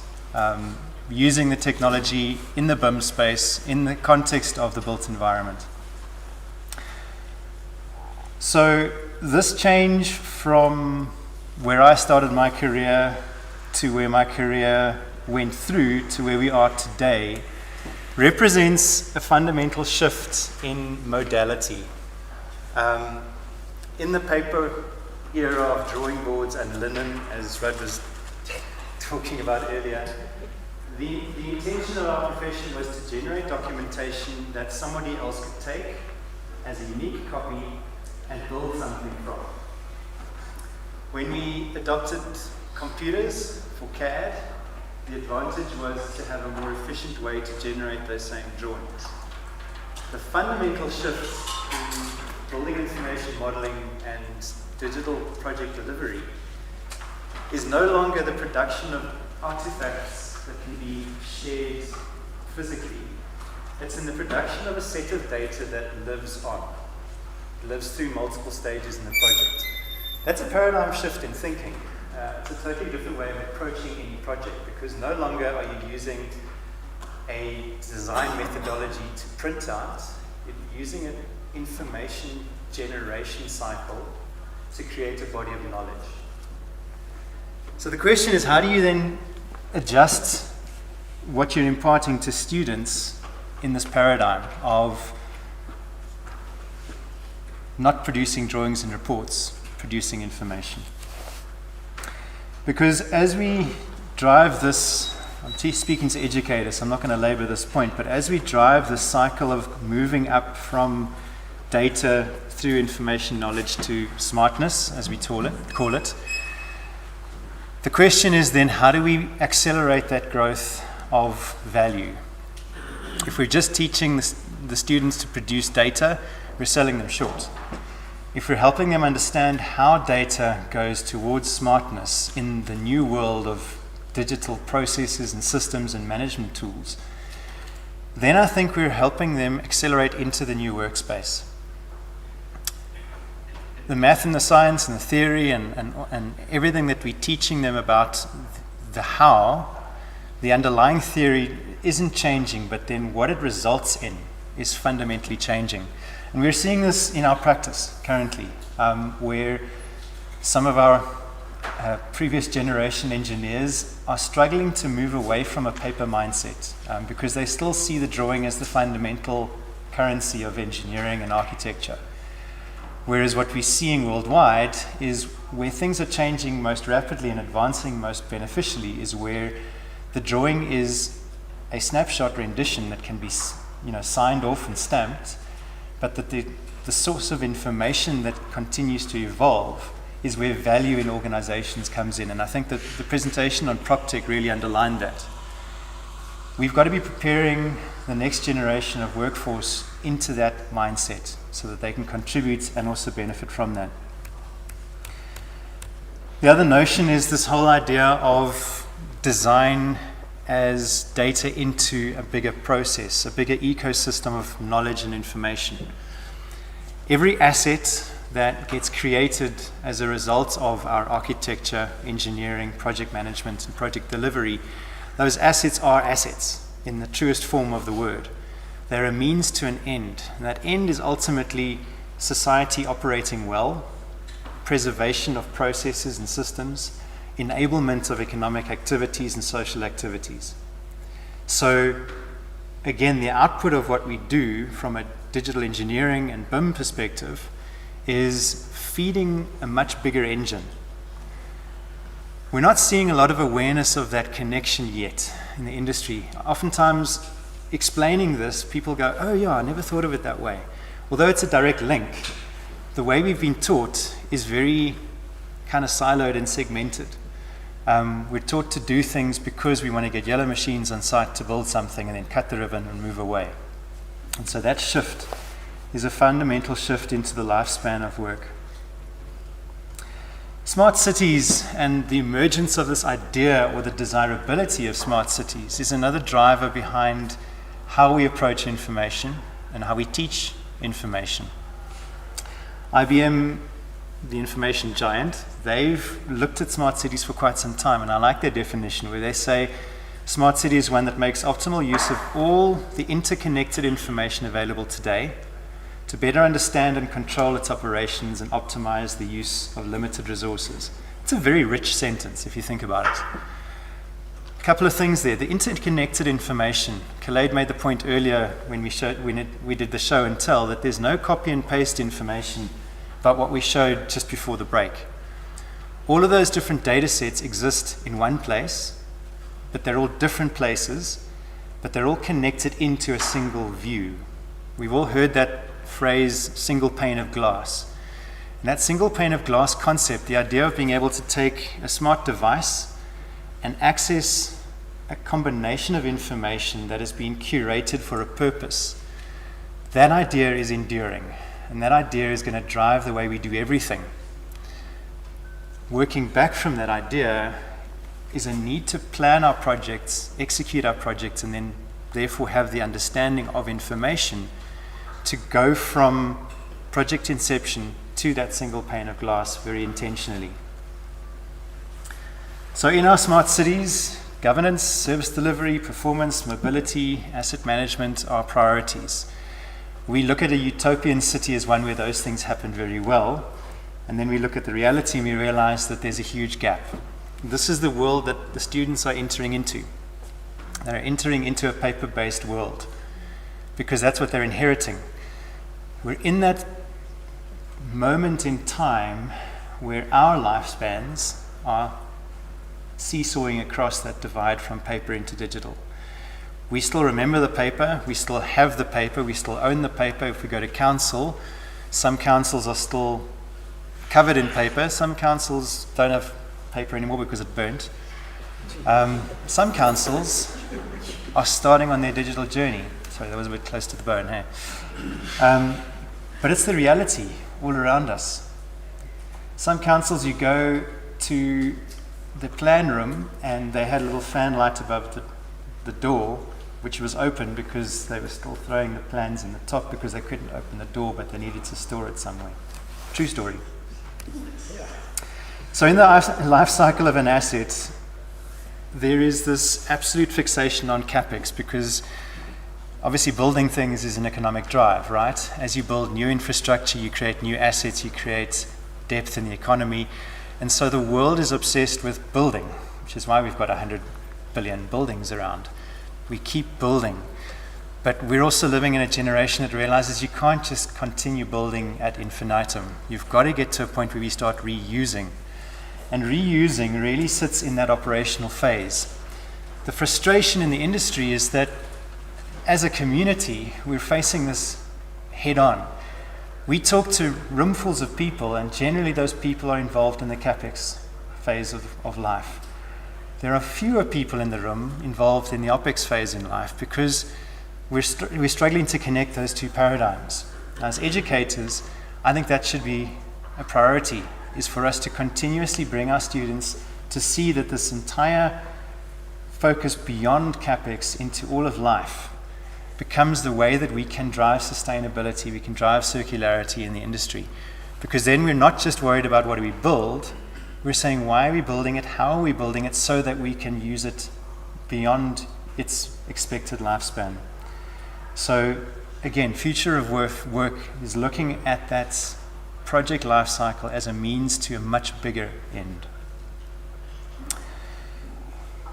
Now, BIM, building information modeling, or as I prefer to call it, better information management, is really around getting away from this paper paradigm into an organized, structured paradigm of information. And we can go down the rabbit hole of, different types of information, but I think the point is quite simple. Getting into that digital mindset on everything that we do. So again, putting on an educator's thinking cap, I'm wondering, how does a digital approach influence the way I teach a class, the way I challenge students with projects, the way I look at outcomes on projects, the examples that I use in my lectures. And I think all of those, we'll find choices between a paper-based example and a digital example, and combinations of those that will continuously tease out that awareness of the digital world in our lessons. From a design approach, earlier this afternoon we had a look at BIM, and I'm going to just highlight a couple of practicalities around the way that designs happen. In practice, we design like this, we being the industry. We take a building with all of its contents and we team up, and there are different teams, as you're all aware, that are working on different aspects of a combined, integrated project. But here at university, we work in faculties, where you've got a school that teaches the one model. You've got a different school that teaches the other model.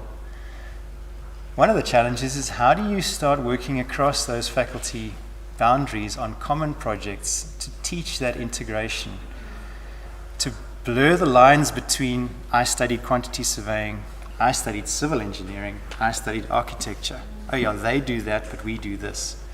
Because those separations start here, in this building. But the world out there requires a much higher degree of collaboration and integration. So the opportunity, I think, is to start, hackathons that are cross-faculty, projects that are cross-disciplinary, to drive this idea of actually universalis. We're working together on a common goal, so we've got to start practicing right now. Yes, curriculum are different, but I think there's opportunities to find touch points between them, and I think that would be a challenge worth accepting. BIM is all about information and connected information. We live in a very physical world, and our professions are highly physical, right? We design stuff that you can live in, that you can work in, that you can drive on, that you can drink from. And therefore, the physicality of design is important. The 3D models, the drawings that come out of those models, those are important. But connected to those models is that other thing that we're talking about, the data, the heartbeat of the world.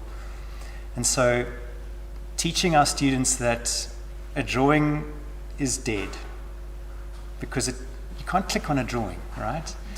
But a model and a digital repository of data that can be connected is rich. The students are used to it. They've grown up in smartphone generation. They know what it's like to Google their way to a restaurant.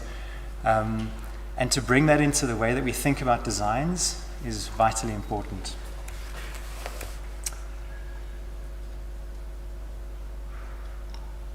I think it's also important for us to help our students understand that modeling is not the be-all and end-all of everything.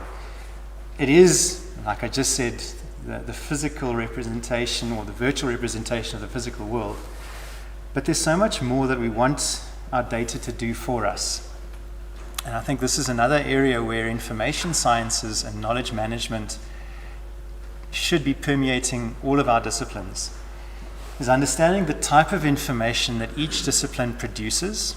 So architects produce a different type of information than structural engineers. The nature of the specification, the nature of what that information will be used for is fundamentally different. But the combination of all that information is what we need in the operational phase. It's what we need when we start looking at circularity and reuse of buildings.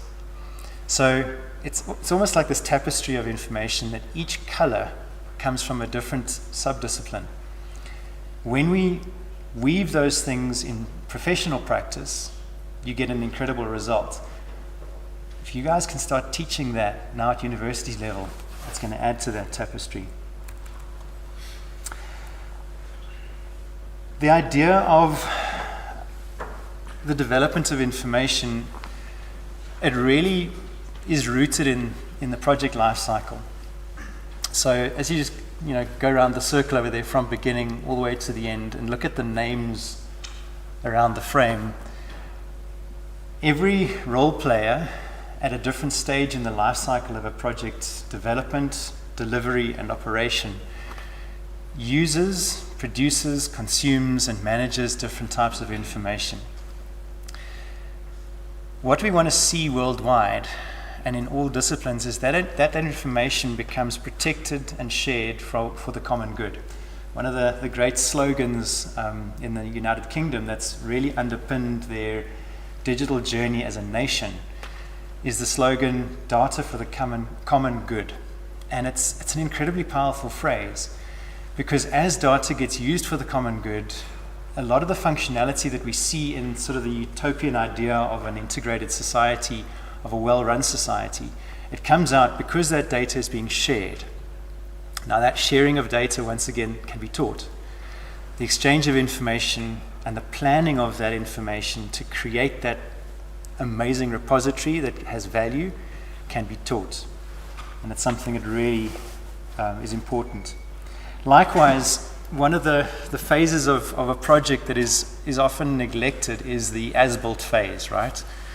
The commissioning moment where the knowledge and understanding of anything is at its absolute pinnacle.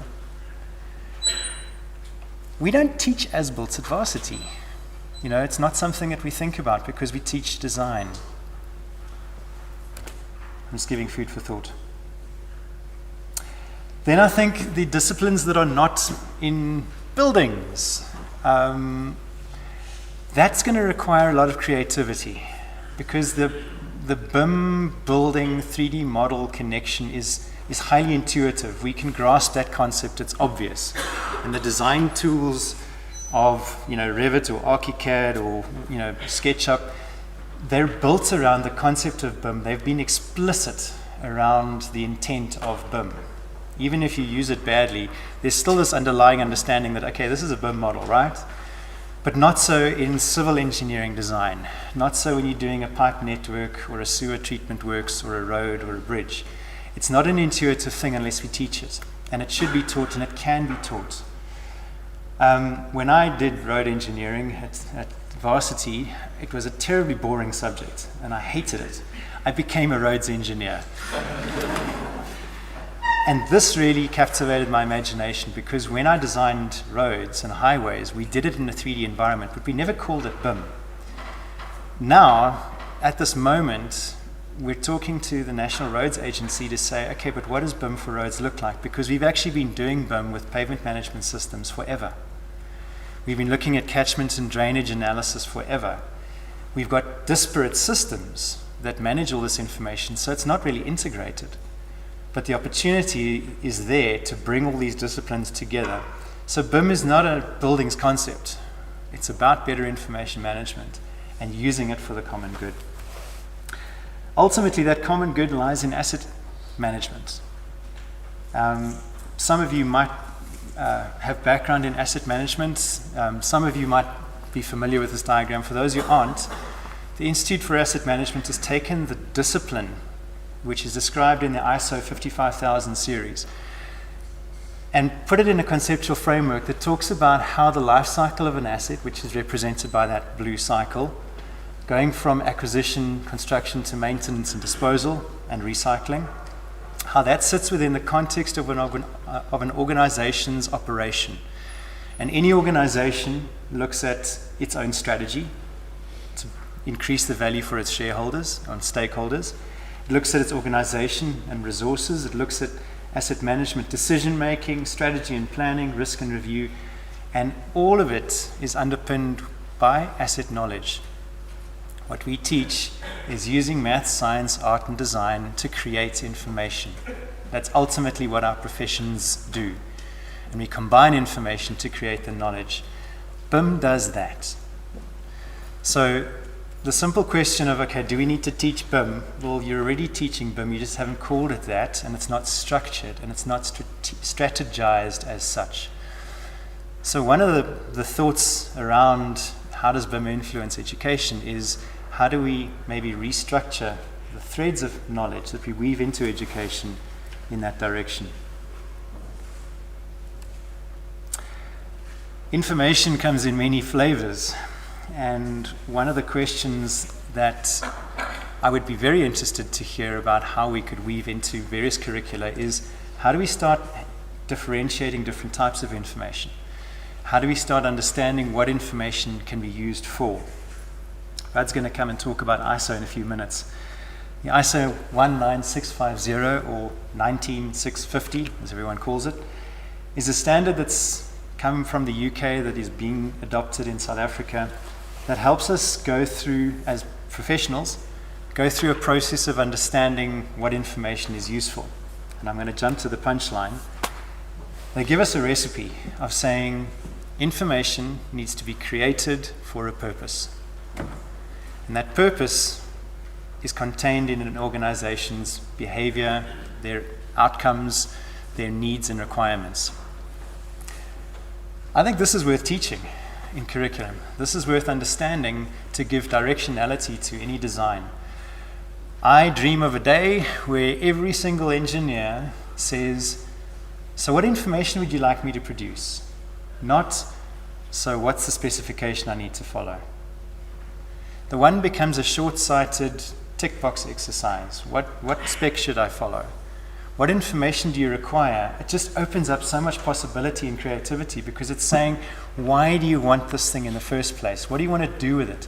All those concepts that we try and teach in creative design are unlocked with that question of, so what information would you like me to produce? And it just opens up people's minds. It opens up the way that you think about your projects. It's what we want to see on any project.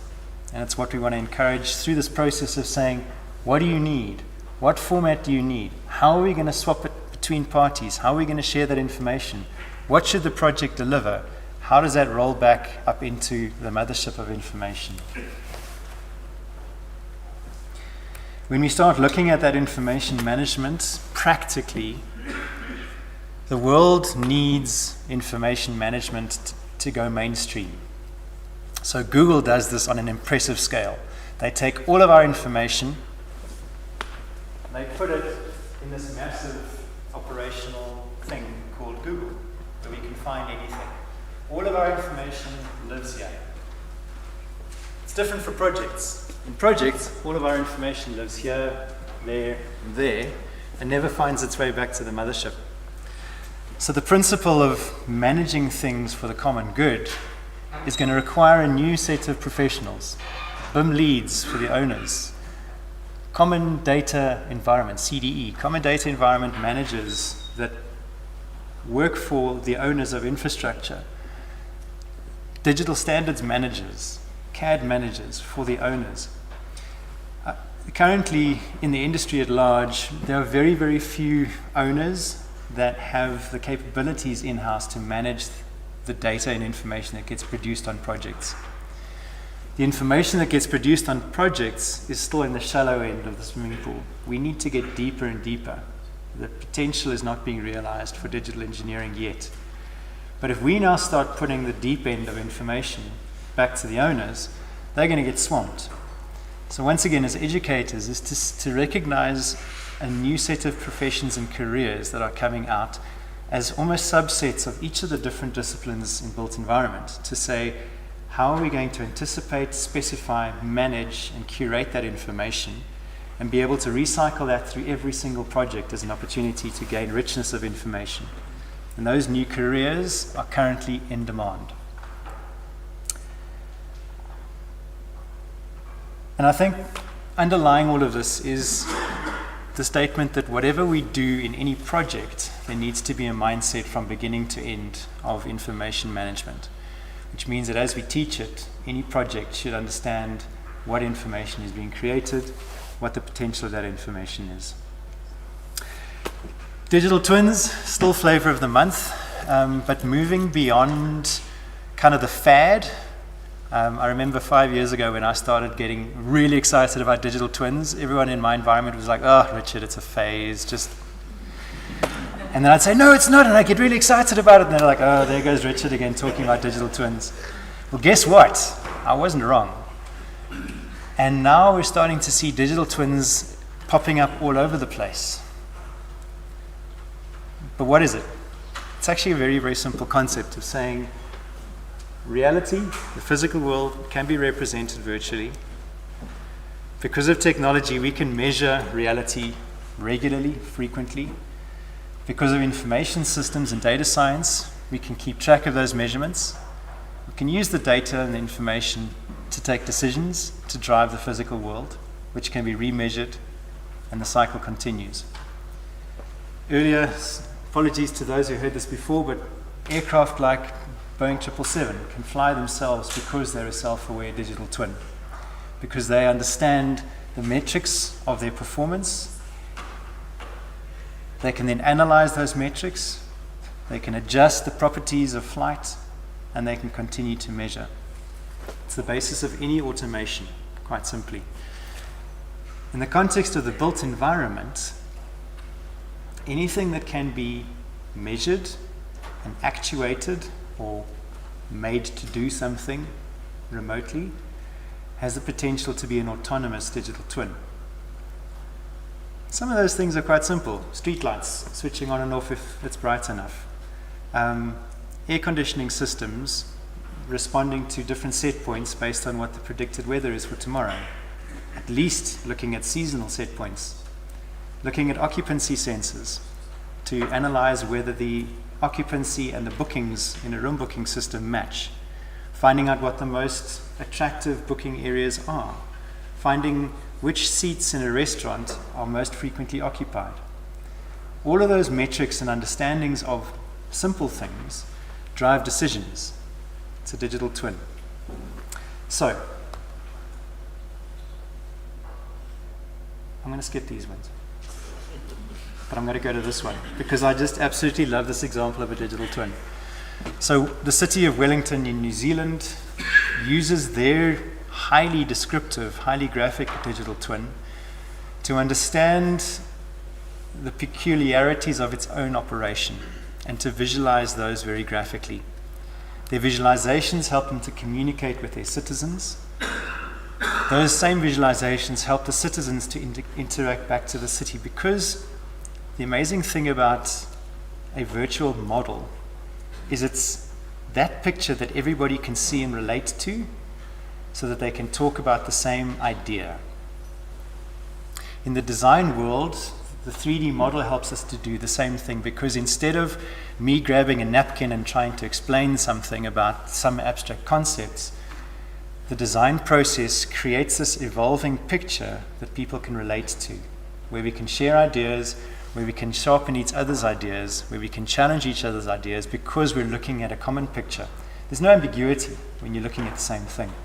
What Wellington does with theirs is they reduce that ambiguity of understanding by having a picture that is descriptive of what is now and what is descriptive of what could be, and enabling people to take decisions. That's a city, a real city in the world that's doing this. This is a city that's becoming smart. Our country wants smart cities. Our continent wants smart cities. Our continent needs new cities. So the workforce that you are educating, that are going to come and work for my company, are going to need to do this. And so I think in answering the question, so what does this mean for the future of work? The opportunities are there. Technology enables all of this. And I think the challenge that we're wanting to grapple with, maybe in the Q&A as well, is to say, so what do we do differently? What do we bring in to our curricula? What don't we change but augment? And how do we tell those stories differently to stimulate the next generation of the built environment to get this done? Thank you very much for listening.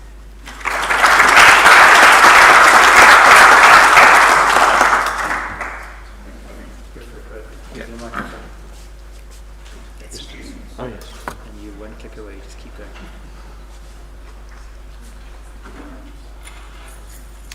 Okay, thanks guys. There we are. Okay, so I'm going to give you a little bit of a talk about ISO 19650. We'll deal with it. Richard started off very well in explaining some of it. One of the really critical aspects of it is, why on earth would we bother with ISO 19650? Now we've talked, I drew on linen, yes, okay. We documented UNISA, okay. So I've used just about every single production method in architecture for a long time. Okay, so we've seen it all. I was at the birth of computers and the death of some things in computing. So it goes a long way, but the core reason about having something like ISO 19650 is making sure that stuff like the CDE exists. The CDE is in a common data environment, that it is in an understandable format that will be there when Revit 2025 or 29 or 35, Revit 35 version can't read Revit 2023. You will be able to deal with this IFC format and you'll be able to suck it in. Okay, so this is the really fundamental things, and then you can build from that data set, you can build other data sets, and the digital twins is one of those directions to work with. Okay, so this is, to me, is one of the core aspects of ISO 9. It's so important. So this is just the framework of how it all fits together, and these don't really relate directly to ISO 19650, but it just really starts off and sets you a couple of aspects which you can go through and say, okay, so it's a process and a methodology, and it doesn't cover everything, because every single aspect of the process has to be adjusted for the contract or the project that's been done at that point. So you pull out of the big tool, you pull relevant aspects of that. So this is, I'm talking differently from what we talk to the students. It has a direct aspect on your practice. So as an architectural practice, you would do things differently. As a quantity surveyor, you do things slightly differently. You need to, for a lot of the engineers and a lot of the quantity surveyors, they're going to have to do a lot more work, admittedly not as deep as possible, but they have to do it up front, because that information has to be resolved during the early stages of the contract, so we don't do reworking the whole time. So that's really it. Structured, formatted, so when you look at it, you can easily find your way around it, know what you're up to. Terms of reference for the exchange, you're going to do it in IFC or you're going to do it in the Revit model. Everybody can combine and do a Revit model. You can do how you want it, but it's agreed by everybody. Information gets categorized. Same way, different disciplines and locations. So the structural engineer knows what he's responsible for in the model. And when you're dealing with this federated model, you can update the model because one model doesn't interfere with the other model. It's simply another data set in a bigger database. Contractor, he needs to have accurate information at the real time. He actually needs it before he gets to site, so he can order materials, so he can design and order specialist items and everything else like that. It needs to be upfront. And on the completion of the contract, instead of the normal way where the architects and everybody walks away and throw the keys over their shoulder as they leave the site for the facilities manager to pick it up, you need to hand over a set of information. Richard showed the product information model, and then you go to the asset information model. And that's really, that data set is a subset of the bigger data that you're handing over. Okay, so how does this tie into what I was saying about ISO 19650? And there's the linkages.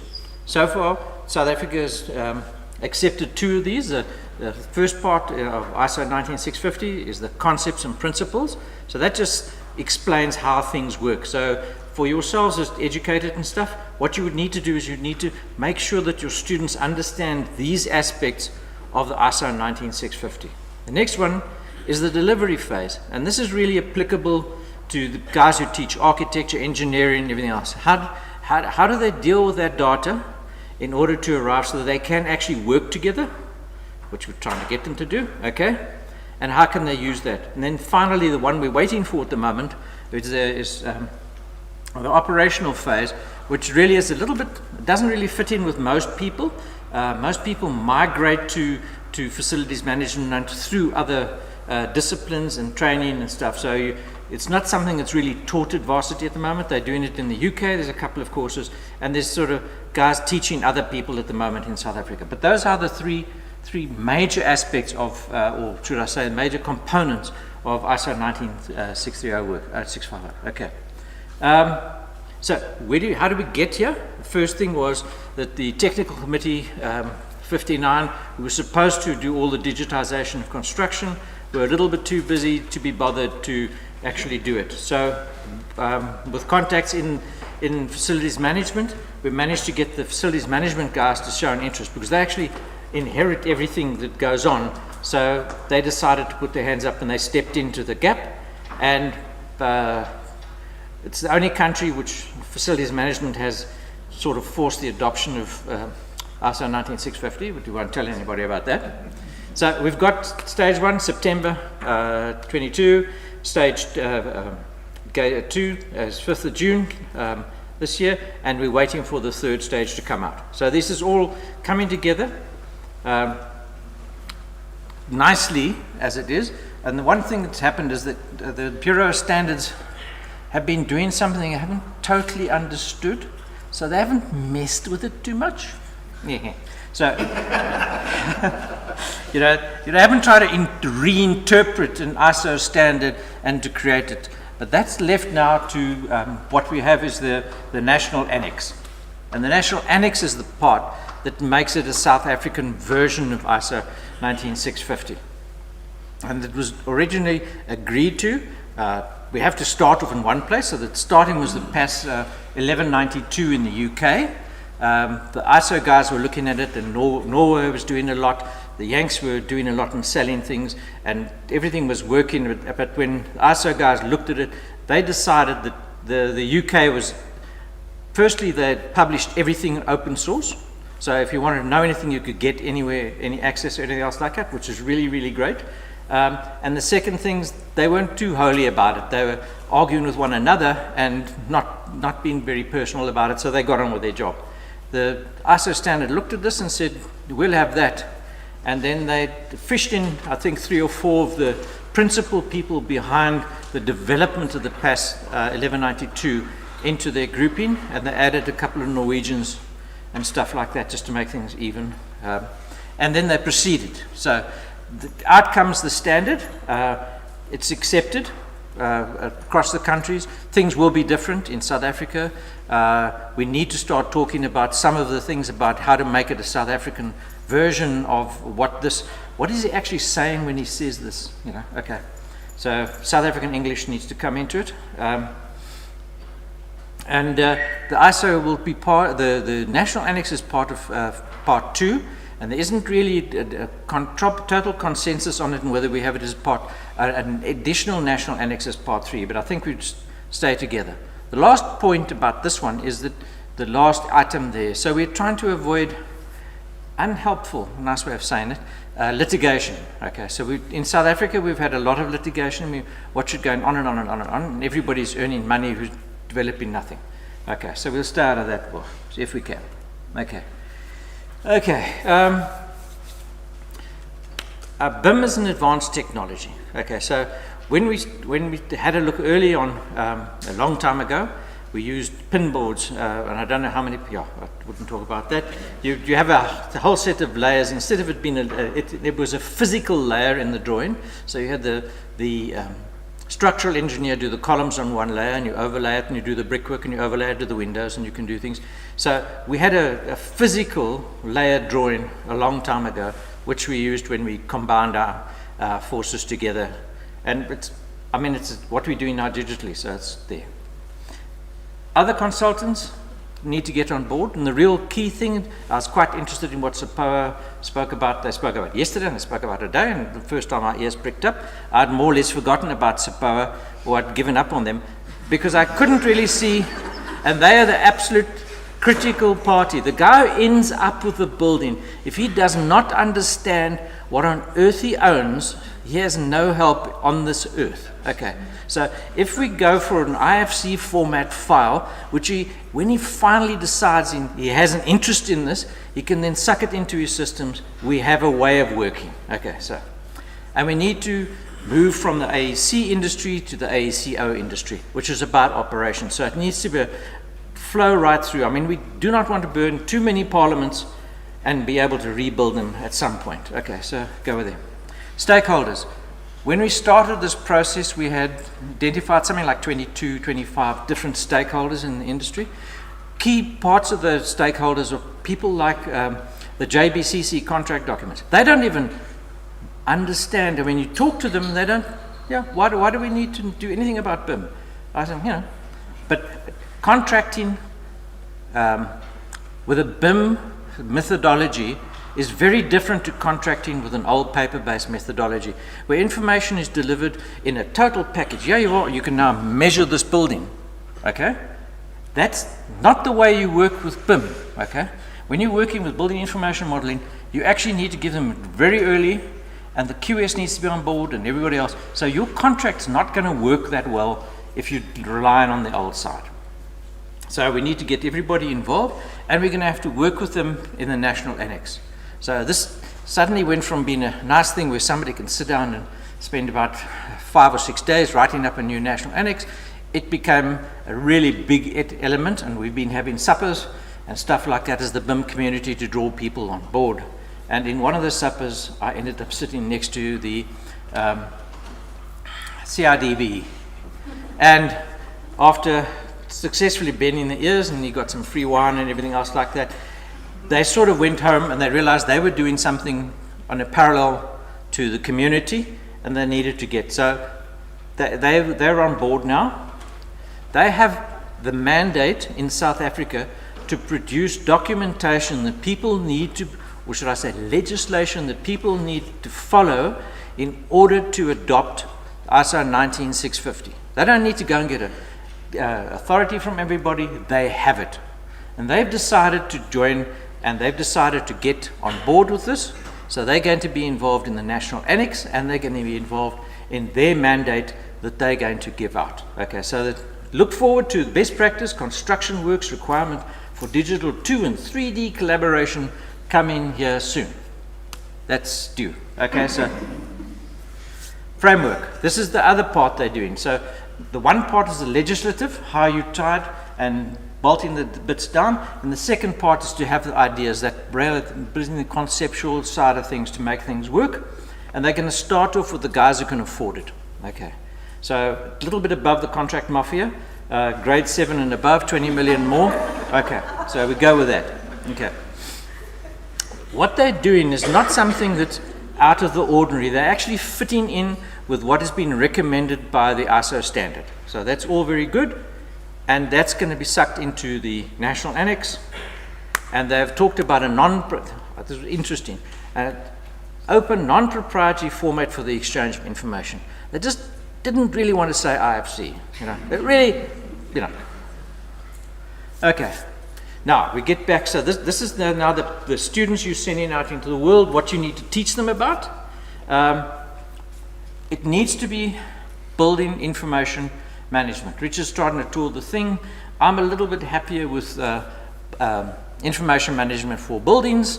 We have our debates, we'll agree to agree. Yeah, okay. You need to teach your students that when they are drawing, I mean, this has started off when I started to teach guys on CAD. That line in CAD, that line's not a line, it's the front of a brick wall, okay? And that line a little bit away from that, the other back of the brick wall. And those two things are actually something. They're not just two lines on an open space or something else like that. They actually need to be understood. We took a spatial design, spatial thinking. That's where we need to come in. So this is something you need to do, is to teach them about that what they're creating has a data and it has a connection to other things and how it gets taken through the process. Open source format, we talked about that. Okay. Adopt conventions, part of the national annex. So as we go through the thing, CRDB going to make that. We've tried to, I think it's going to be completely open source. So as a students and stuff, you can suck into that. We'll try and push that from the community side. We're definitely going to push open source. We've seen how well it works in the UK, so we'll just persist. Okay. So what can you do as educators in the industry and to teach the people you're dealing? Follow what you, I mean, in my mind, the guys who've got it right were the UK, and it's simply because it was open source. People got involved. There was no cost to involvement. So if somebody had a particular thing he wanted to do, he could climb into it and he could do it, and it was appreciated, and people patted him back and they got on with it. So all the disparate parts of the formation from the PAS 1192 into ISO has been available, and it's published completely in the UK. And the UK BIM framework is now a new grouping which has pulled together all of those people who were involved in the early stages of maturity. They're now involved in the BIM framework, and that's, again, open source available to you. The National Building Specification. So these are all the components that go into a building and how they're put together. So that's a nice source of models. So if you're working in CAD and you're trying to suck things in, this is the place to go and find that. There's also tools available that you can actually produce other items, and you can set up a career and building components for Revit and everybody else and earn money. Okay. And then the final bit is this Uniclass 2015, which is a set of some 14 separate tables interlinked, which all use the same concept. So bits tie all the way through, and in particular for the early stages of modeling, you need to look at the FE table, which is basically elements in the thing, so you can build your structures around that. And if you just do that part, at least you've got that initial kickoff point, how things fit together. So we'll take in legislation at the moment, and we're using it so that you can use it to educate people and not scare the crap out of them. Okay, okay, that's it.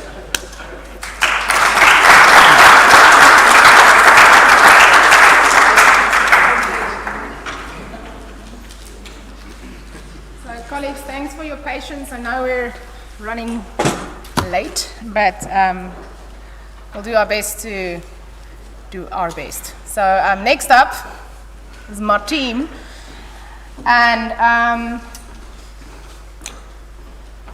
so we started this journey as a team because we know what it's like to suffer in pain out there on the job, and we look at the bigger picture of the world, and we know what's happening in 100 years. And if you've been in our opening yesterday, our responsibility is bigger than putting sheets of paper on walls and making pretty pictures, and we have a massive role in the next century and beyond to play. And so we started out from a research perspective and a teaching perspective to ask, how are we going to create classrooms that allow this to happen? So I think my name is Kaleid, I'm in architecture, and my colleague Johan is in structural engineering, and we're partnered up with Helene Potgieter in heritage architecture. And I think let's start our story and we get going. And Johan, you're up first. We're going to tag team this conversation, just go with the flow, enjoy it, and we will hand over to each other and tell our story. All right, go for it, Johan. Good, This is for the thanks. microphone up there. Yeah. Okay, hi everyone. So you've heard a bit about circularity by now, but maybe rephrase a little bit differently. Why should we care about the material in our buildings? Well, first of all, our sector is responsible for substantial greenhouse gas emissions, nearly 40% of global greenhouse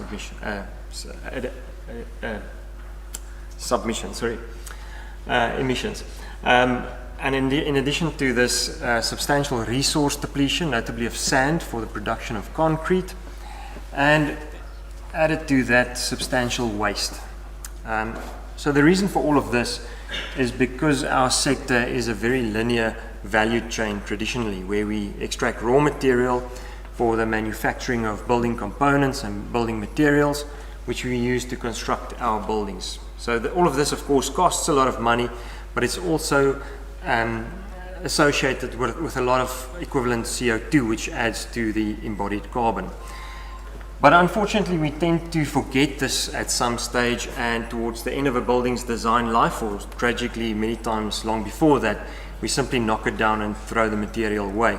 And even this knocking down and throwing away comes with additional cost and embodied carbon. So the waste that we produce is even actually more expensive and has an even bigger embodied carbon. So the argument is basically to move away from raw resource use and towards rather looking at our urban landscape as a valuable mine for building material. Thank you. So, good afternoon, everybody. Just to introduce myself, my name is Helene Potgieter. I'm a professional architect. And just to give some context, before I actually studied architecture, I completed a fine arts degree, then migrated to architecture, and then ended up doing a postgrad in building conservation at the Architectural Association in London. I've had my own practice for the last 20 years. We are always a small team, somewhere between 5 and 10 people. I also like to say that we punch far above our weight. And how I became involved in this teaching adventure is that my firm, HP Architects, we've been involved for the last 6 years with the University of Pretoria, who, although their mandate is to educate, they are the custodians of a portfolio of about 1,000 buildings, of which about 40% of the buildings are protected by the Heritage Act, and that comes with challenges of its own. So we've been working with the university, with the facilities department, to assist them to obtain the necessary permits timeously in order to maintain buildings, in order for them to actually exercise their mandate, which is education.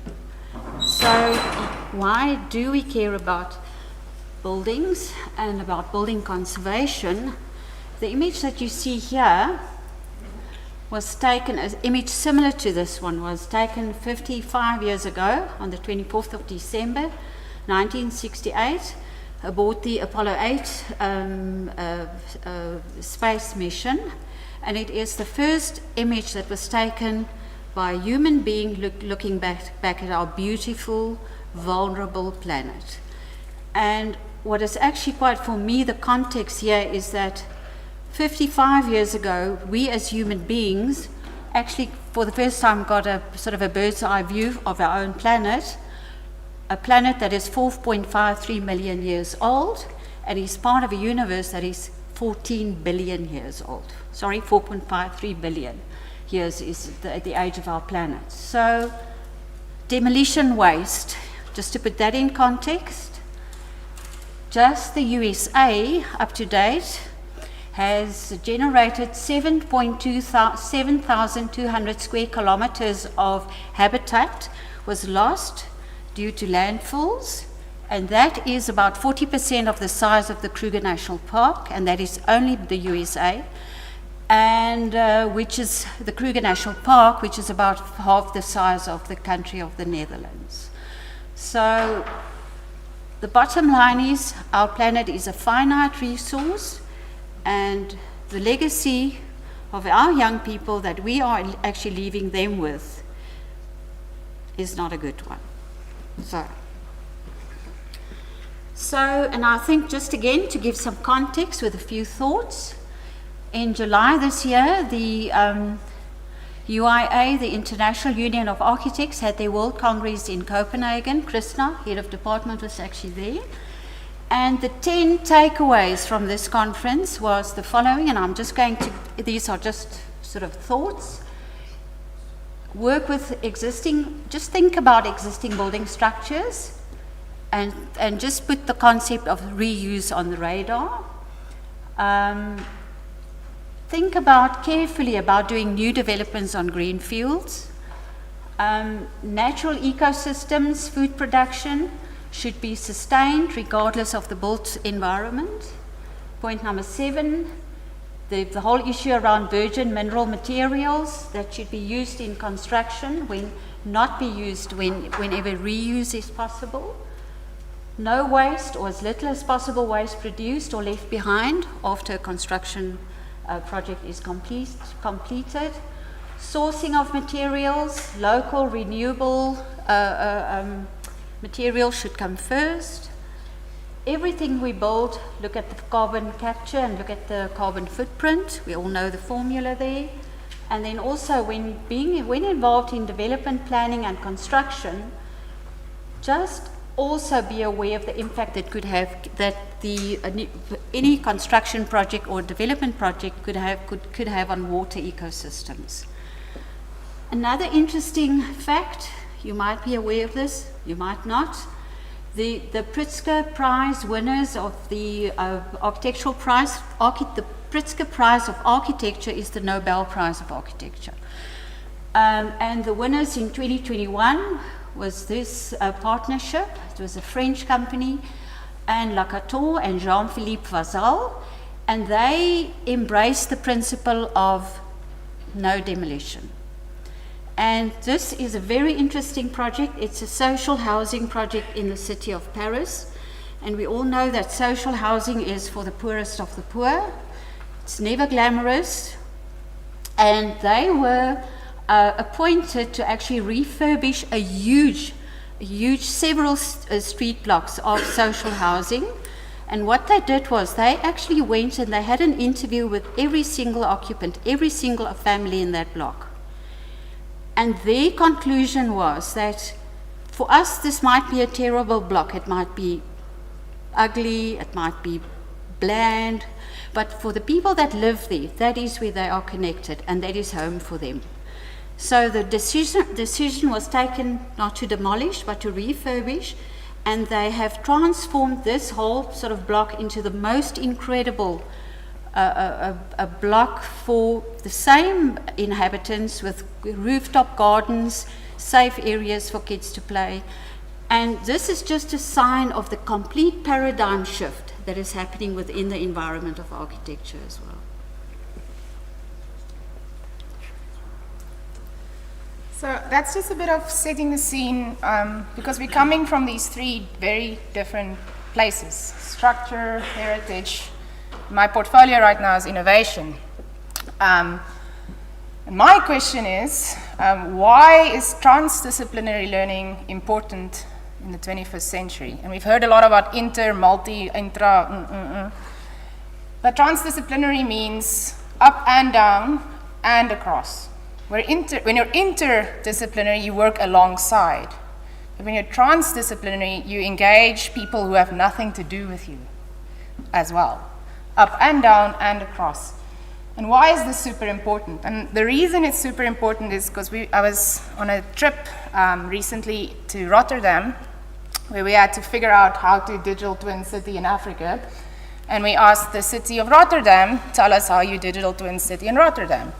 And why are you twinning? And he said to me something that actually stuck with me, and it's going to stick with me for a while, is that we have to recognize in the 20th century, we worked in a world where the social and the physical world was separated completely, and we never thought of them as the same thing.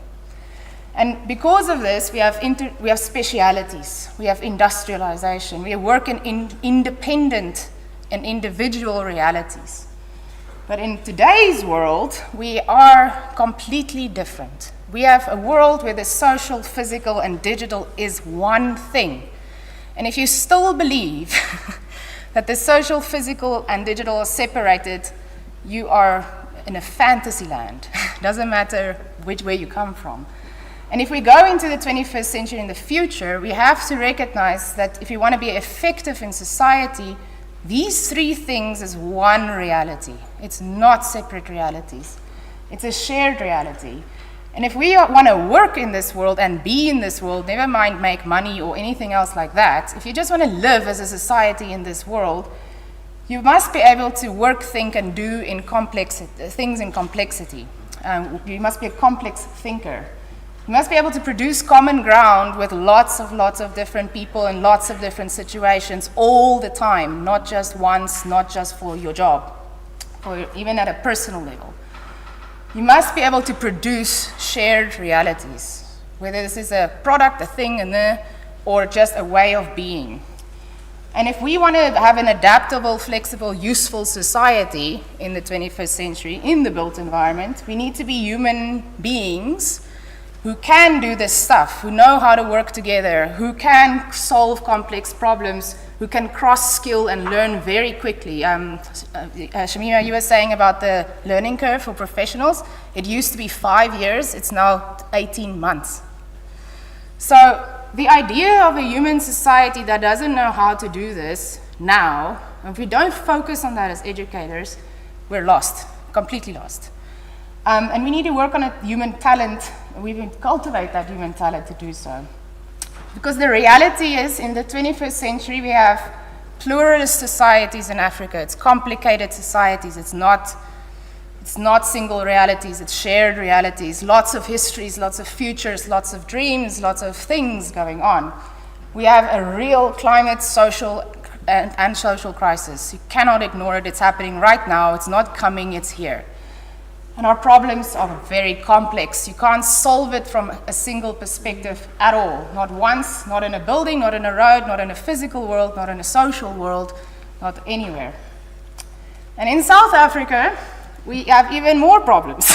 If you talk about the built environment, the most important being our acute shortage of skills. Not want of people wanting to do it, but the capabilities of people to work in this complex shared way. And in cities, just as an example, we don't have enough leadership skills at all levels, not just the guy on top who says, do this. We need leadership at the bottom as much as we need it at the top. We need to develop that. We don't know how to work together. To collaborate doesn't mean I give you stuff. It means we labor together. We perform work together. We need to teach that if we want to succeed in the 21st century. And the other thing is, we don't know how to think forward. We are reactionary all the time. Everything we do is reactive. And I'm going to use the doctor analogy. If your doctor worked like this, you would be dead, right? And we have to recognize that in the built environment. Our human organism, our way of working and making habitat must shift. We simply cannot work together if we don't learn how to do that together. It's not possible. We learn too late. We learn in industry only 15 years in, you become a middle manager-ish kind of person. 15 years too late. It's 20 years too late if you add education to that. And we can't innovate and solve these problems if we don't share a common reality, a social, physical, and digital reality, a shared reality. It's simply not possible. So as educators, we need to create environments where you can practice how to do this. There's no other way. You can't read it from a textbook. You have to practice and become someone who's functional in this reality. So our job was asking ourselves, how do we work together with our interest in backgrounds and the big picture stuff, how do we learn together? And how do we do this socially, physically, and digitally at once? How do we create an environment to do that? And that's what our case study is going to teach you today. So this story started a little bit earlier on because in my urban strategy class, we have very creative problems to solve. And this year, our topic was the waste systems of Hatfield. What are we going to do about it? Let's get going. And this is student work. So none of the work I show is my own. This is all the student work. And the students are sitting, hands up, show me your faces. There you go. These are our students who were part of this class, and they asked complex questions, and they explored creative things about what is going on in the waste, or construction waste landscape of Hatfield. Your lab, it's right here. And from these complex questions, really insightful ideas came about how we could solve this problem called our urban mine, that we are not mining at all. We're sending all our waste to die somewhere else, and we are literally toxifying the world. And there's a lot of numbers to back this up. But the question that was really interesting is, if this is a constraint, a practical constraint that you must operate in, what if we mined our urban city, and only that, and stop the idea of resource at source at all? Perhaps there's enough stuff out there already, maybe 100 billion buildings of stuff, that we can think more creatively about. And long story short, we started realizing that if you reframe the actual problem in front of you as a circularity opportunity, maybe things will change. As well, you know, heritage and circularity for me is starting to blend, actually. It's very weird. But we say, wait a minute, how are we going to do this?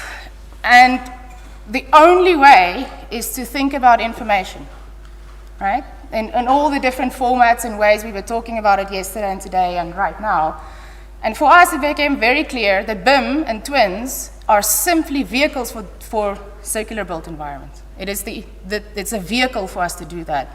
But to do that, we need to think about the how. Because it's not the tech that's the thing that we need. We've got all the tech. If you've seen the prop tech slides this morning, the landscape is vast. If you've seen the vendors in the room, it's an infinite landscape of tools. What we don't have is the culture of working together. You've seen this everywhere. You've had pain in the field, pain in the classroom, pain in learning. You've seen that everywhere. So before we tech, we will culture. So how are we actually going to do this for realsies in the built environment in South Africa? Because we are very bad. We know that. You don't have to tell us that again. And we continue to be bad. So our technology isn't solving the badness at all. And if you look at the adoption of good ideas in South Africa, we're very aware but very slow to adopt. All of this is human behavior issues, not technology issues, not complex problem-solving issues, human behavior issues. So we said, before we teach, we must shift our culture, and we have to understand what we're shifting from and to. So what are we going to change? We're going to stop working in this culture of division. Me, you, us, them. Stop it. We're not going to do that. We're not untouchable experts in silos. I know nothing about structures. I can learn. He knows nothing about BIM. He can learn. She knows nothing about BIM. She has learned. We are not experts in silos. We are learners together. That's a shift we're making. Because all built environment projects are transdisciplinary. You always work with beginners. No, it's up and down all the time. It's a stupid idea that it's a specialist world. The other one is, there's a massive culture of disrespect in our industry. We have something bad to say about everybody and they about us. Yeah? Have you had that vibes? Yeah. Mostly because I don't need to know or care about your job. So I don't have to pay attention to your work. So I'm not going to. This is fundamentally disrespectful culture, it's cultural problem, right? And we are saying the result of that cultural problem is we make a lot of nonsense. And we can see this in everything, the physical paper world, the BIM world, it does not matter. The result of this disrespect is we create crap everywhere. And we're proud of that, and we think that's a good thing. Most of the built environment work, if you go and find out the math on this, is wasted effort. coordination waste, redoing, bad litigation problems, as Rod was trying to phrase it well. Most of the work we do is stupid nonsense work because we don't respect each other. So we need to shift that culture. The third thing is, there's a culture of ignorance and we're proud of it. You're a QS, I'm not, I don't need to know. I'm an architect, you're not, you don't need to know. Now that's a huge obstacle for us, because if the stuff I learned from my teaching crew has improved my architecting, has improved my urban strategizing, has improved my digital twinning, but if I keep on thinking it's my work versus your work, we're in trouble. So we need to shift that to realize that the built environment's one big ecosystem, we're all going to be living there, we're already in it, and we need to take a holistic perspective to do that. We have to shift that culture. The fourth thing is, we have a big tendency in our society and the built environment to think about my job right now and nothing else. Short-term focus. Short-term pursuits as well. Task-based thinking, not process-based thinking. And we can't afford that anymore. We're way beyond that point. We need to shift that to realize that we're in a built environment, that our projects and our society and our world, our habitat will last for centuries beyond us, not just because I finished my milestone on Friday, if you're lucky. So with that shift, we said we're going to behave differently as a teaching team. We're going to set up a social, digital, physical environment that shifts culture. It's going to take us a while to adjust. It has. We're adjusting, we're learning, we're doing. But we're starting with respect. And the first thing we want to say is thank you to our owners. Thank you, UP Facilities, for your generosity to allow us to practice on your projects. Without you, we couldn't figure out what the value production must become. The next one is thank you to our students. If they didn't want to do this crazy thing with us, we would not have an opportunity to make a classroom, right? So thank you so much. Your enthusiasm and creativity is evident. Then I have to say thank you to our industry. Lots of industry people do not want to learn or try at all, especially if they've been legacy industry players. Without a legacy industry player helping and coming along, we couldn't practice teaching in any way. And then our teaching team, which is now everybody is a teacher in our team, we have to demonstrate behavior. We can't just say it, right? So we have to be vulnerable enough to oopsie along the way, and we don't know everything. And that's the culture of the classroom that we set up for this unit. And it results in these kinds of values, right? We commit, we say that, we express it, we do it, to work very open, very collaboratively, and engage everybody that has an interest. We learn intentionally from each other. I've learned so much from structures this year, and from that I've never learned before. I would never have had the opportunity to learn that before. I will cross-skill myself, and we've done it many times. We learn by doing the thing, not talking about the thing, being in action. We seek long-term impacts with our BIMing, and right now we'll go into the project in detail. We create safe-to-fail environments. Please fail fast, figure it out, do it without me, do it with your, I don't care, but figure it out. And experiment your way to the end. I'm saying this because yesterday we talked about the stages of BIM. We said, what is stage 0 for your project? What's your intention for your project? You've got to create a social, physical, digital environment where learning is possible and behavioral change is possible. So here's our team. Hello, team. This is where we started, and 3 weeks later, people joined in. We did not invite them. They showed up, and we are now one team. We're not a teacher-student relationship. We're not there at all. We're going to keep that till the end, and we're going to do it very intentionally. So I'm going to shift over now to Elian to give us some context of the project, but that's the stage 0 classroom environment, the intention of the space.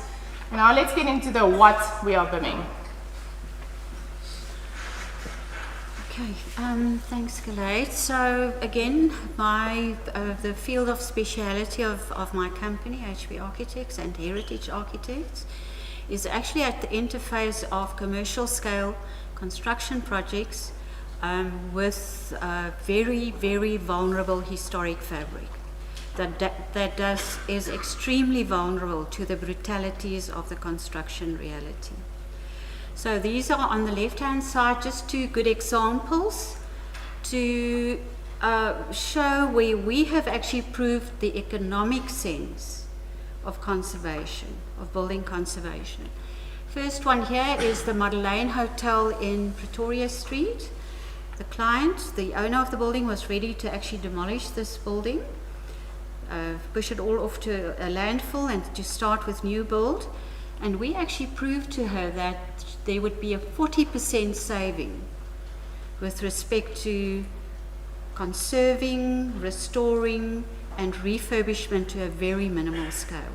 And the most interesting outcome of this initiative is today that all her patrons actually want to live in this wing where the ambiance is and where the character is. And what we also did here is, because the narrative obviously is also nowadays one of the most important aspects of architecture. And we have, there's a beautiful conference facility within this hotel, and we went to the City of Tshwane archives and we actually sourced old photos of Pretoria from that area, and we actually put up an exhibition of the history of that area of old Pretoria. You know, people we all gravitate towards, you know, the narrative and to understand, you know, where we come from. This actually is an interesting case study at the University of Pretoria on one of the campuses. The Vergeet My Nie female residence is obviously also a historic building, protected by the National Heritage Resources Act, number 25 of 1999. And when we started to open up here, we realized that above the ceiling line there was a whole another volume. And also by means of a financial modeling, we showed to the University of Pretoria, which is our client, that at 50% of the development cost of a new bedrooms, we could actually insert 14 new bedrooms in the loft space there.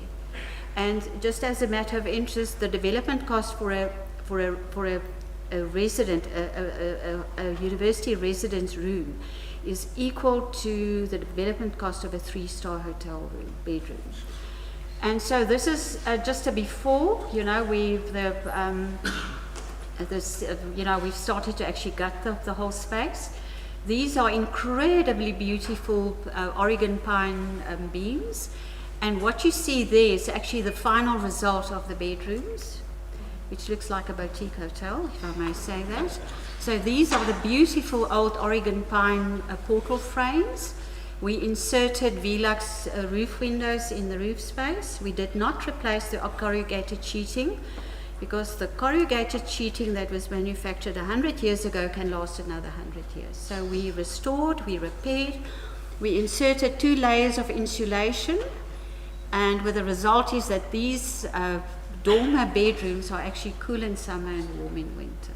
So then also just another interesting aspect here is, and this is now where our project comes in, the 2 greenhouses that form the basis of the project that we will start to discuss now are actually situated on the experimental farm, which is a fully working farm as a campus of the University of Pretoria. As you all know, it's on the intersection of the N4 and the N1.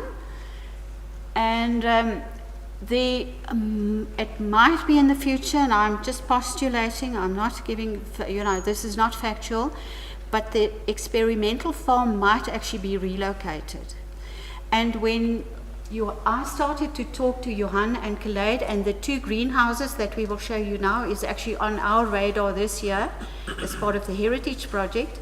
And when Johan explained what his whole philosophy is about circularity in our industry, we identified the 2 greenhouses as a potential case study for documenting with a view in the future to disassemble and to assemble in another, maybe in another form, maybe on another place, on another site. Then, very interesting, also just to show you as part of what we do, the level of modeling that we do, and these are details that were generated in my office. The current scanning technology cannot assist us to actually obtain this level of detailing. So we revert back to the Boermakerplan methods. And what you see here is actually how we modeled these, the profiling, the historic gutters, with the hopper boxes. So we use a profiling tool and we actually convert that into 3D models. And very interesting, I am waiting for the day when the scanning fraternity can actually come to us and say to us, we can actually offer you this level of detail. Because unfortunately, thank you. Good. So unfortunately, we need to work to the level of to the millimeter of accuracy. So please, thank you. So just again, this is another interesting case study, the Old Arts Building, which is a crown jewel of this campus. You will see it's under scaffolding at the moment. So again, for us to create the level of accuracy that we do here, because we even do stone mapping, and I'll show you now the reason why. We use, as I've showed you, our Boermakerplan method on the previous slide, and we use a combination still of photogrammetry and also electronic surveying. And if we can just go, thank you, to the next slide, and this is just to show you as a matter of interest, Old Arts. The clock tower is under scaffold at the moment. We are actually doing a restoration of the roof and the line above first floor ceiling level. We are replacing approximately, I would say, 100 sandstone blocks as well. And just to show you, this is what we do. We actually we do the stone mapping. And at the point when we are ready for handover, we will be able to say to facilities, in the year 2023, block number blah, blah, blah were actually replaced as part of the process. And that is just a very interesting image of the west facade of the Westminster Abbey in London. That's where Queen Elizabeth II was actually buried from the Abbey. And this stone mapping,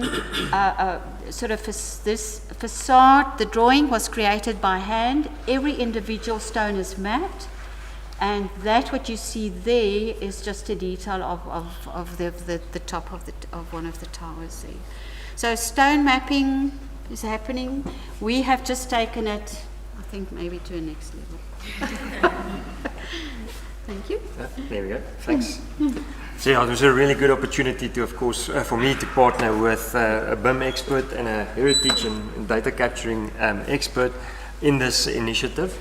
And so the buildings that form the focus of this initiative is really considered as a case study. So a case study where we are exploring effective ways and methods and details of how to capture sufficient structural information that will support decision making towards selectively deconstructing existing building stock for extended reuse.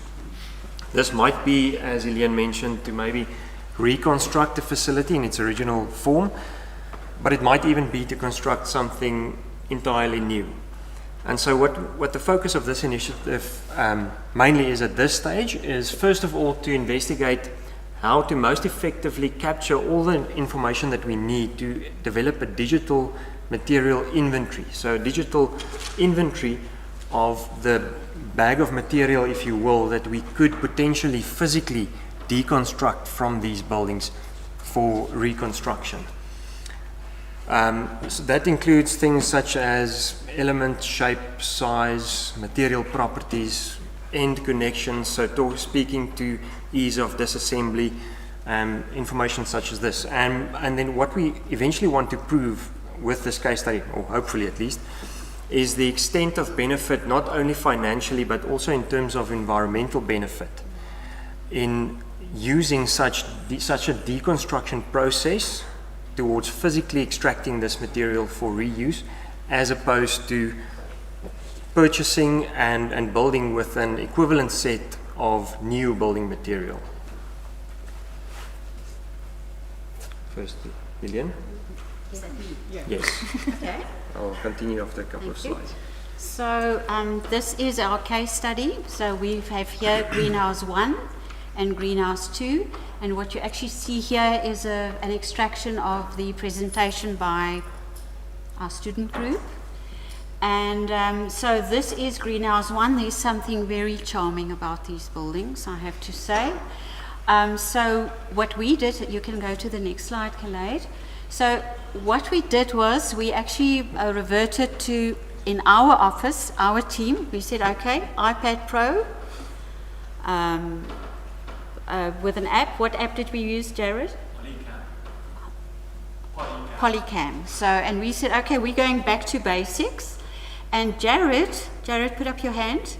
So Jared is one of my interns this year, and this model was created by Jared, then exploded, and then taken to the level of detail, you know, where we will be able to unpack the entire model for the purpose of what Johan has in mind, and just to have a full record of what's, and actually Jared will be working up until the end of the year only on this model, and able to get, like, you know, we can use the analogy of a Meccano set to be able to unpack all the elements and for future possible circularity. And Johan has already identified Emma, are you here? Our postgrad student, engineering student, that will be doing her postgrad on exactly this subject this year. So there's a very interesting momentum building up here. So just to say, here's our iPad Pro and our Polycam app that we used. And, you know, we are still, the conclusion still is, please, if the scanning fraternity could come up with solutions for the detail that we require. And then also, just as a matter of interest, we are also busy in the office to build up a library of historic building materials. For example, the Kirkness sort of bricks, there's a whole, the Kirkness factory was actually where the old teachers training college was, opposite Little Company of Mary. So there's an incredible catalogue still available, obviously, and we are actually, you know, wherever we can find real-time sort of examples still of Kirkness bricks, we scan them and we put them into a library. Same with the coronation bricks that actually came from Durban. This is one of the doors that were modeled by my colleague Wayne as part of the Vergeet My Nie sort of, you know, initial work that we did, the modeling, 3D modeling, before we started with the restoration of the building. And then, as you all know, these are the Marseille brick tiles that actually come from the city of Marseille in France. And then this is one of the historic Kirkness clay roof tiles that come from the roof of the city hall of our city of Tshwane, Pretoria City Hall. Then again, I just want to just talk from an industry perspective. What are the opportunities in our country here? And I think there are many. We have helped clients to actually achieve BEE accreditation by means of skills transfer and development projects that we've done. And they are then, you know, hours spent or logged. There's a monetary value associated to that, and that then, you know, with the necessary affidavits and documentation, is actually then handed in as a BEE, you know, accreditation document for the relevant companies. Then this is just an example of a skills transfer and development project that we did at the SA Army HQ with the Works Regiment of the SA Army. Again, Then also just very high level, very interesting. My company is in conjunction with Flow-Centric Technologies, that is a South African-based IT company, and also Technologies, which is an Australian-based shipbuilding company. We are looking at, from the HBIM perspective, at aspects that are not currently being addressed in any form of software globally, and we are developing a product that can be superimposed over any software product in order to augment software to be also HBIM, to address HBIM issues in the environment of facilities management. Okay, there you go. All right, so in addition to what Helene and her team were doing, we also scanned our 2 greenhouses, both LiDAR scanning and photogrammetry using fancy drones, scanning inside and outside. But a concept that came out very strongly in this initiative early on is that BIM as a workflow to support value-based decision making is not always grabbing for the most technologically advanced tool.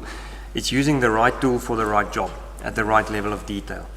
And so in our case, that involved, to a more extensive boermaker plan maybe than Helene, maybe from my Van der Merwe Free State experience, a shovel and a pickaxe, and a measuring tape to measure foundation sizes, a Schmidt hammer to determine concrete compressive strength, a drill to figure out how thick surface beds are, and simply just our eyes and our common sense to figure out how the building actually fits together. We also adapted a 5-tier structural condition assessment rating system to, as objectively as possible, evaluate the condition of the various types of material in the building. So, sorry, just on that, we followed this 5-tier condition assessment rating system on each of the level of details throughout the initiative so far, to also investigate how would such a condition rating differ from one level of detail to the next. At what level of detail do you actually no longer see a substantial difference in the rating? So the reason we're doing this is because we want to practice together as teams, and BIM is an excuse to do that. The digital, physical, social world is one place, and we need to create those environments. But it also means that we all have to share realities, even though we're coming from different angles, perspectives, objectives, goals, whatever. The information is common. It's the common ground, right? So when the students work here, we're all on site together, asking each other questions, training from each other, doing physical work for the digital goal, if I can say it like that. And there's a lot of things we could have taught the student. We could have said, here is BIM execution plan, I give you, right? I could have done that. We could have said, student, here is model, I give you. We could have said, student, here is library, textbook, I give you. But that's not very useful to learn teamwork and collaboration. It's not very useful to learn problem solving. What is useful is to learn together, to build together, to learn together, to work together, do it physically in the field, do it digitally as well, and translate. That is useful in the classroom. So our objective wasn't to give stuff, but is to make stuff together with our client, with our cities, with our owners. So I'm going to speak a little bit about the perspective as educators, what we've learned from this journey, and I know we're over time, but that's what it is. Everything I show you now is student work, not ours. Students learned, and they've voiced it many times, and they've expressed it in their reports and whatever, that to create intelligence requires intelligence. And you have to practice that. You're not born with it, you have to practice becoming smart, you have to go on a journey, you have to physically embody this stuff, whether it's digital or physical. And as we make mistakes, we learn. And as we learn together, we get better. We could have given them VEPs, but it's better to develop them, because then you learn together, oopsies. You learn why we do stuff. And the quicker they picked up on this, the faster the capability went up. So very quickly, it was difficult in week 2, but gets really easy in week 4, 5, 6, and 7. The students go through maturity themselves, right? The students in this classroom is architecture, interiors, QS, civils, and structural students. They're all working together, solving different problems, but on the same project. Isn't that a lot like the real world? And as they go up in levels of development and detail, they have to iterate because things change as they mature up in levels of detail. They solve it together because they don't all have the answers. The architects don't know how structural assessment works at all. If we wait 15 years for them to learn that in the field, in industry, it's too late, 20 years too late. But now they are learning this stuff and they're learning usefulness between details. Is it useful to do this way? Is it helpful to do it at that level? Where's the usefulness cutoff point? Not perfect, but useful. This is super important. I'd like you to go and explore their posters outside because one of the outcomes is not just their learning by doing, it is their learning together by doing. And this is super important for us. You can see this in the results and the interest of coming to things like BIMHarambee. The digital conversation isn't about the toys, it's about working together. And I'm really interested to say, can we have a student, a young professional at Harambee to showcase what others are interested in, not just us. The students learn that as models change, so do we. And this is very important because we tend to teach as if everything is finite and fixed. But as we learn that our models mature, we learn our processes mature, our behavior changes, and so it goes. And you can see it in one of their outcome reports. We started this way, thinking this is my job. I am the heritage architect, this is my role. This is how the students interpreted their jobs. This is what the Department of Civil Engineering is going to do. This is what architecture is going to do. Do you recognize this in our way of educating students, that we do this? And 2 weeks later, they realized that's not the world of work. Because as we needed to figure things out together, our goal is to produce a material passport that we can circulate in the future, right? Tag, brick tag, whatever. And it requires us to think very differently about work. It requires us that we're not here at all. This is a lie. We're here. And this thing moves. Emma's role moved from the left to right. Stefan moved up and down as needs-driven and information-driven questions and outcomes were produced. You cannot teach this in a textbook. It's impossible. You have to teach it in an environment where you can embody this. We also learned that there's way more values. One of the research reports is just about the value production in working this way through HBIM. Right? That there's way more values for everybody that can be shared if we do more of this and less of that. The story of this classroom is very intriguing to others. This entire back row showed up on their own accord. They're not in my class. They are not supposed to be there. They're not in any of these disciplines. They're not on the project. I don't even think they're honor students. I don't even know where they came from. But they all showed up to witness because they're interested. They're interested, they're capable, they want to work together, they can work together. Don't wait for them to grow up in whatever profession they're in.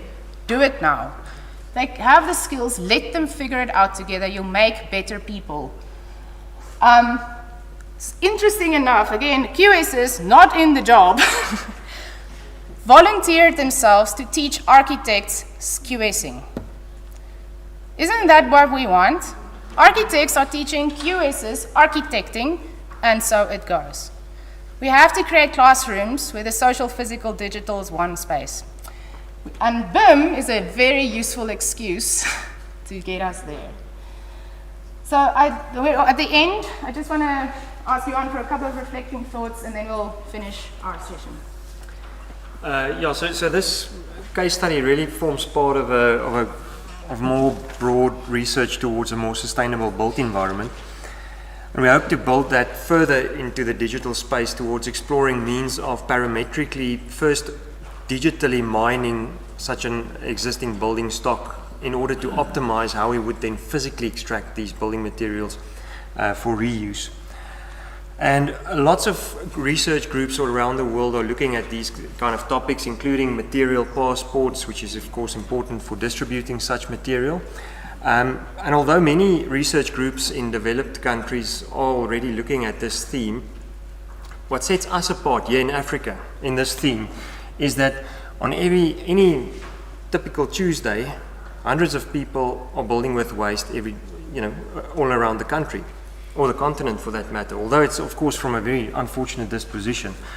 But our argument is that there must be lessons to be learned from informality in how they use waste, and how we can, and that we should be able to transfer that knowledge to a more commercial built environment.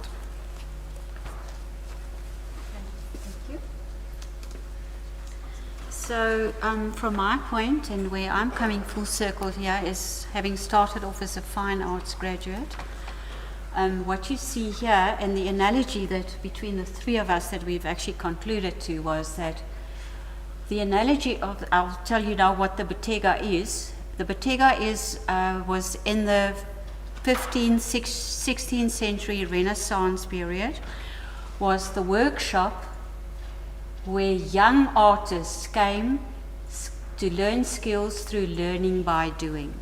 And what you see here is actually a beautiful print of an Italian Renaissance Bottega workshop. And what you see there is the maestro. He's busy with his major artwork. And all the people around him here are there to learn. The young man there is actually grinding pigment for the paint, in preparation for paint. I'm not sure what that guy is doing. I would like to think that this guy is stretching a canvas. I'm not too sure. And then obviously this guy is moving up in the ranks, but he's now allowed to do portraits of minor people. And then as you move up in the ranks, you would get to a point as one of the youngsters to maybe paint the hind leg of the dragon on the maestro's masterwork. And that is how people learned, by virtue of being exposed. And that is exactly what we are doing here. And that is why we say that our 21st digital ecosystem is our global modern day Bottega. And I would just like to revert a few terms here back to the initial statement. So learning by doing is our skills transfer and development. The students here is our interns today. And then also the other point that I would like to reflect on is that architecture as a means of collaboration, not as a means of being the maestro or the kingpin, but as a means of collaboration and with the creative inputs that we could actually share as a profession. We are poised to find solutions for current problems, for example, sustainability. Just two images here. This is the workshop of Antonio Gaudi, who's the architect of the Sagrada Familia in Barcelona. And this was the workshop under the cathedral. And you can see here that is just a 19th century Bottega. And this is obviously that is Sir Norman Foster. That is him with a view on his office in one of the tower blocks where his office is actually where he resides, and where his office is there as well. And this is part of the models that he has built, and this is the modern day Bottega. So we are just coming full circle. There's actually nothing new. We can just improve. Yeah, so to get to this world, the digital ecosystem is very helpful. It gives us shared realities. It gives us, doesn't matter what you teach, but if you change the culture of teaching with this in mind, we would get professionals next year that are ready to do this work, not in 20 years. And that's the kind of shift we have to make. All right, so that's our story. Thank you very much for your time, and then we will finish.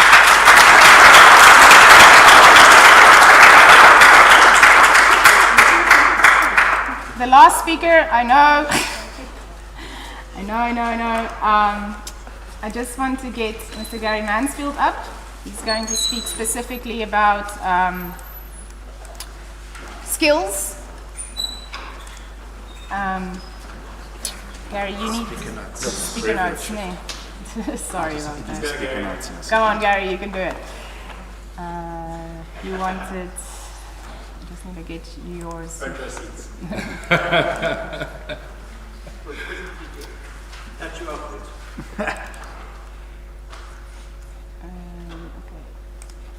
Okay. You just downloaded this one, right?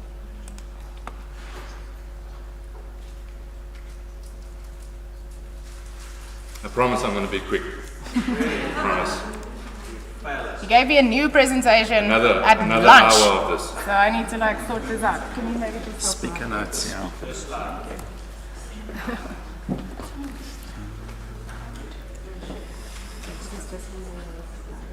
So I'm just going to change what this sees. Display.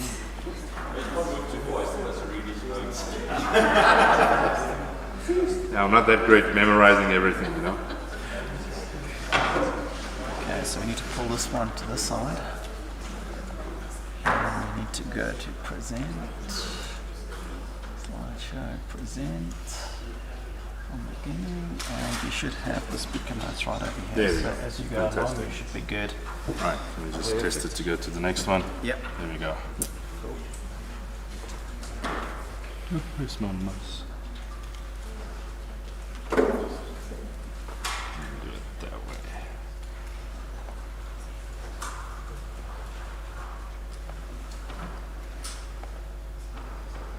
Good afternoon, everyone.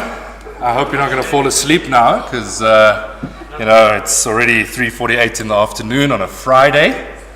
Usually this time it's beer o'clock, so hopefully I'm going to try and be as quick as I could possibly be, and I hope that I can transfer some information to you.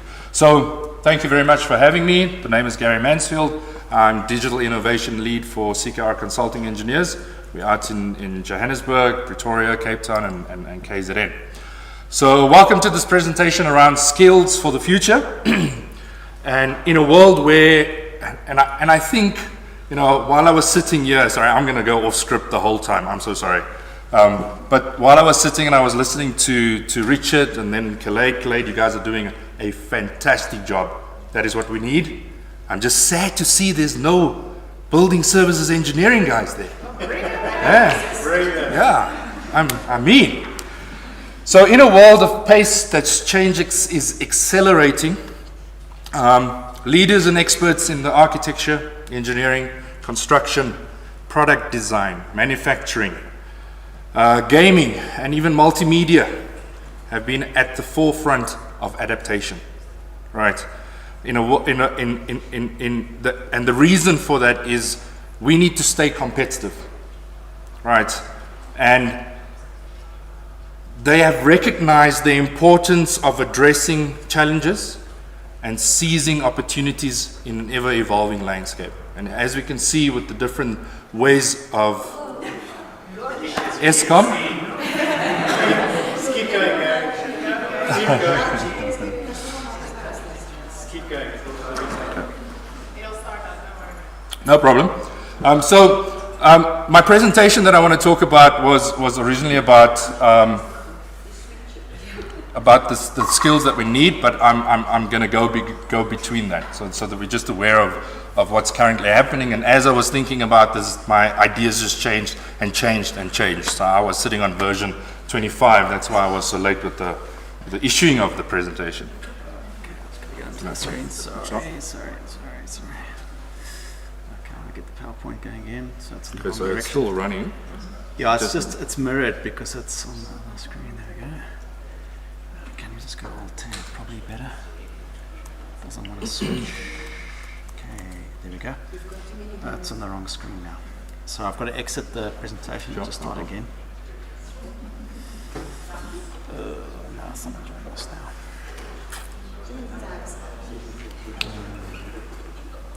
Okay, sorry, let's just go back to one screen again. Duplicate. Okay, extend. Should start working now. It doesn't want to. Okay, close that. Good. There we go. Okay. Should we go? Yep, and then we just want the presenter notes.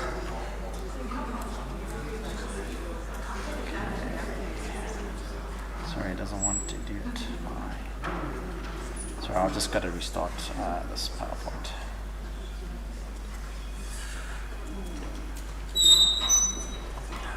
Presenter view. It is on. Begin from start from the beginning. Okay, why am I not getting the presenter notes here?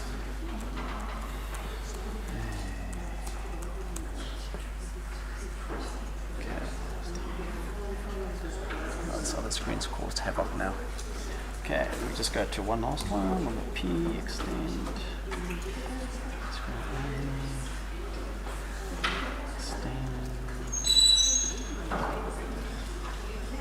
It's a problem. I can try and put my notes on my. It's fine. Let me just close this and start the PowerPoint again. Save.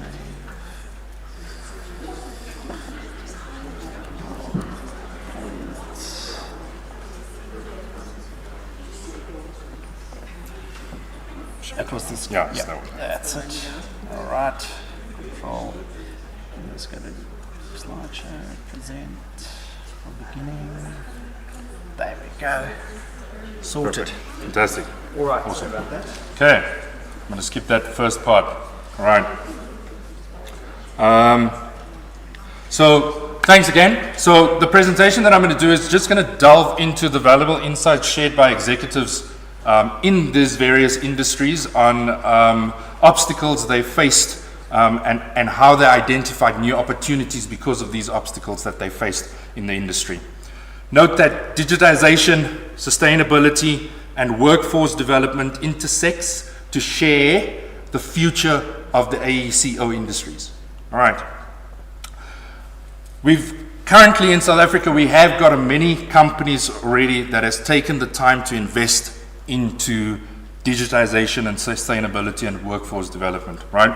And we will see over the next year and maybe 3 that these driving forces of change will become the focal point for leaders to invest in, right?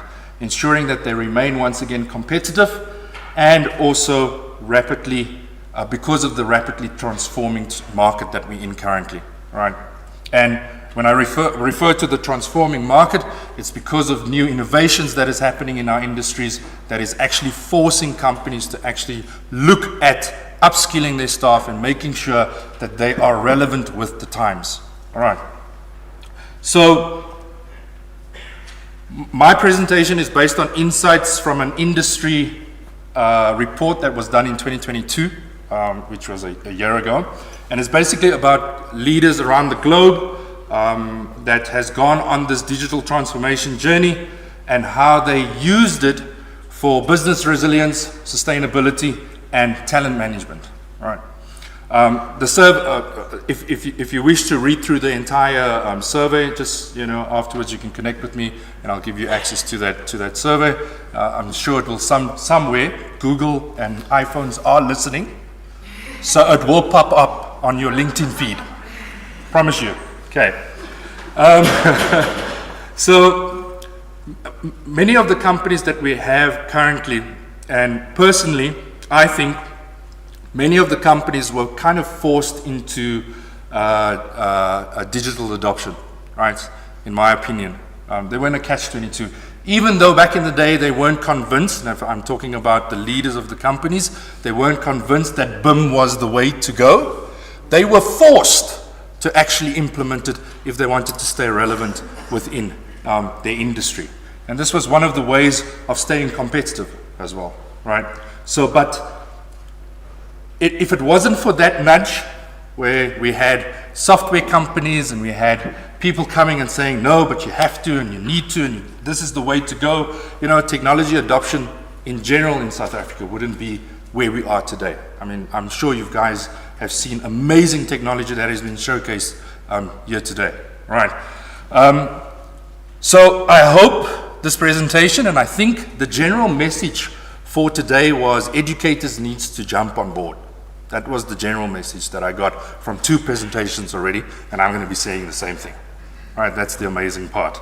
Okay, so I hope this presentation here is just gonna give you again another nudge to realize that adoption is now. It's not gonna happen, or it's not in the future.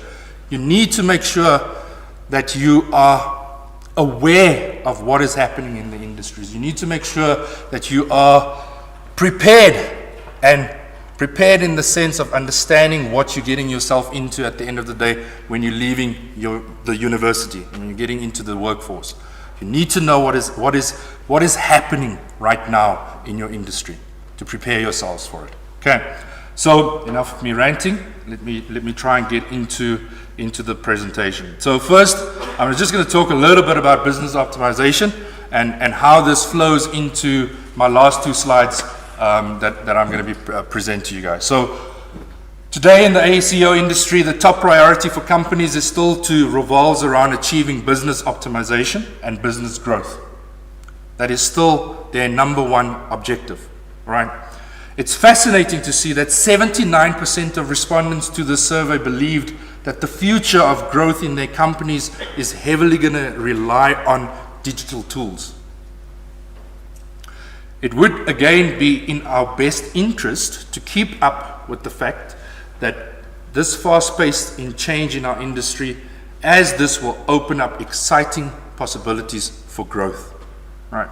Companies that embrace digital transformation are more likely to expand their existing services and even venture into new ones. Right, because once again it's going to be opening up innovation. Doors of innovation is just going to open up for us, right?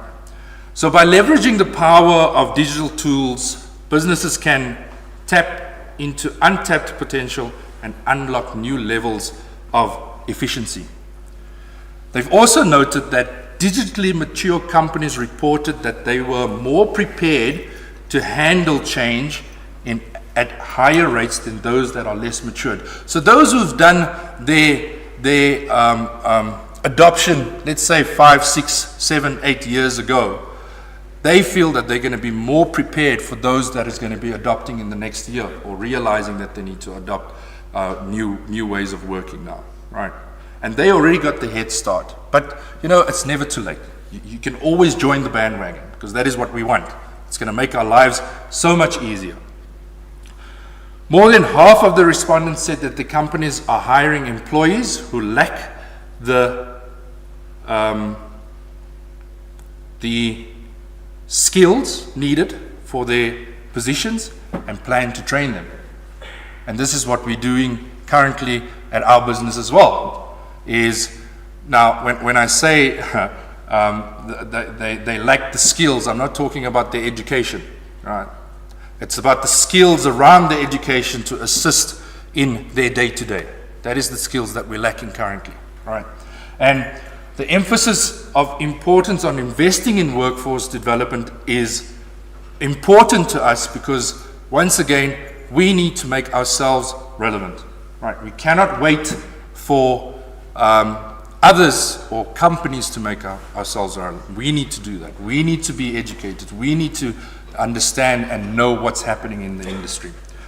And the question that comes up very often when I have conversations like this is, you know, when you're employing graduates, you know, why do we still need to train these graduates? Why do we still need to spend another 12 to 24 months to get them to a point where they can actually be productive and actually be assisting us in our day-to-day, right?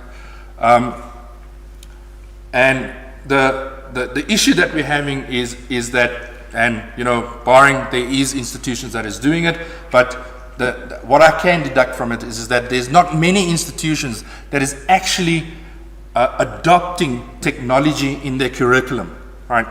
And you know, having a Revit course as part of your curriculum is not adopting technology, right? Okay, there is other things, and it was mentioned in the previous slide, and I'm going to repeat it in my presentation as well. And because of this, one of the biggest issues that we have currently in our industry, in the AECO industry, on the private side, is companies are struggling to find skilled employees. Okay. And when I say struggling, they're struggling to find skilled employees that knows how to implement BIM methodologies, technologies, and understands how to implement this in a collaborative approach in making things. Right. So, if I take you back with a little bit of history, you know, BIM has become a game changer in the AECO industry. And employers are increasingly seeking graduates with expertise to meet these industry demands and ensure that our students' success. We must integrate BIM into our curricula effectively. And the example of that is what Khaled and her team has presented to us. Right.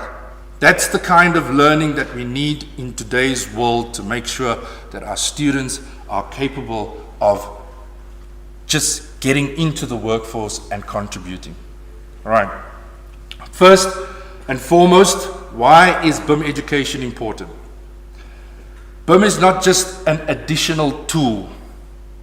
It's a catalyst for transforming the AEC industry, right? And by providing our students with the BIM skills, we empower them to be more efficient, collaborative, and adaptable professionals ready to tackle real-world scenarios and challenges in the industry. Right. We can draw inspiration from universities all over the world that has already implemented some sort of direction and training into introducing BIM methodologies into their curricula. Right. Again, once again, because we are so late in our adoption, we don't have to go through the trials and tribulations. You know, it's already been tested. It's already working. We can literally just take that box and say, let's work with this. This is how we can implement it, because it's been trial and tested. Okay. If we truly want to harness the potential of BIM, we should also consider incorporating collaboration and interdisciplinary elements in these courses. And once again, I'm going to go back to what Khaled is doing with her team. You know, like I said, I was just a bit disappointed I didn't see building services engineering. You know, next year, right, we're going to have an entire team of professionals that is going to be doing this, all right? And when you're introducing something into your curriculum, you know, you can start with something small, but, you know, it's important that we also understand then what is the end goal for us at the end of it. What do we want to achieve with implementing a building information modeling or into a curriculum, and how we're going to execute that as well. Right. I wanted to say we can use the experiences of the UK, but we have local experience that has done that now. And we can localize it and South Africanize it, and maybe take that entire research and just show how we can use the principles that she's applied, that Khaled and the team has applied, and how we can apply this into building services engineering, mechanical engineering, electrical engineering. There's already something we can start with. All right. So, again, let's remember that BIM education is not just about technical skills as well. All right. So for our students, for professionals that is out there already, we must also focus on cultivating certain core competencies among our students and professionals. Right.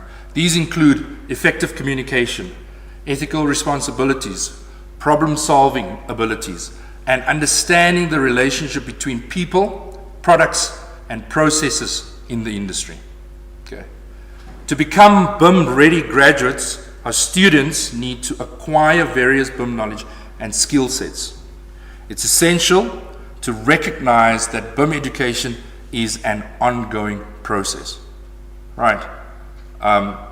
As the AEC industry continues to evolve, so should your curriculum.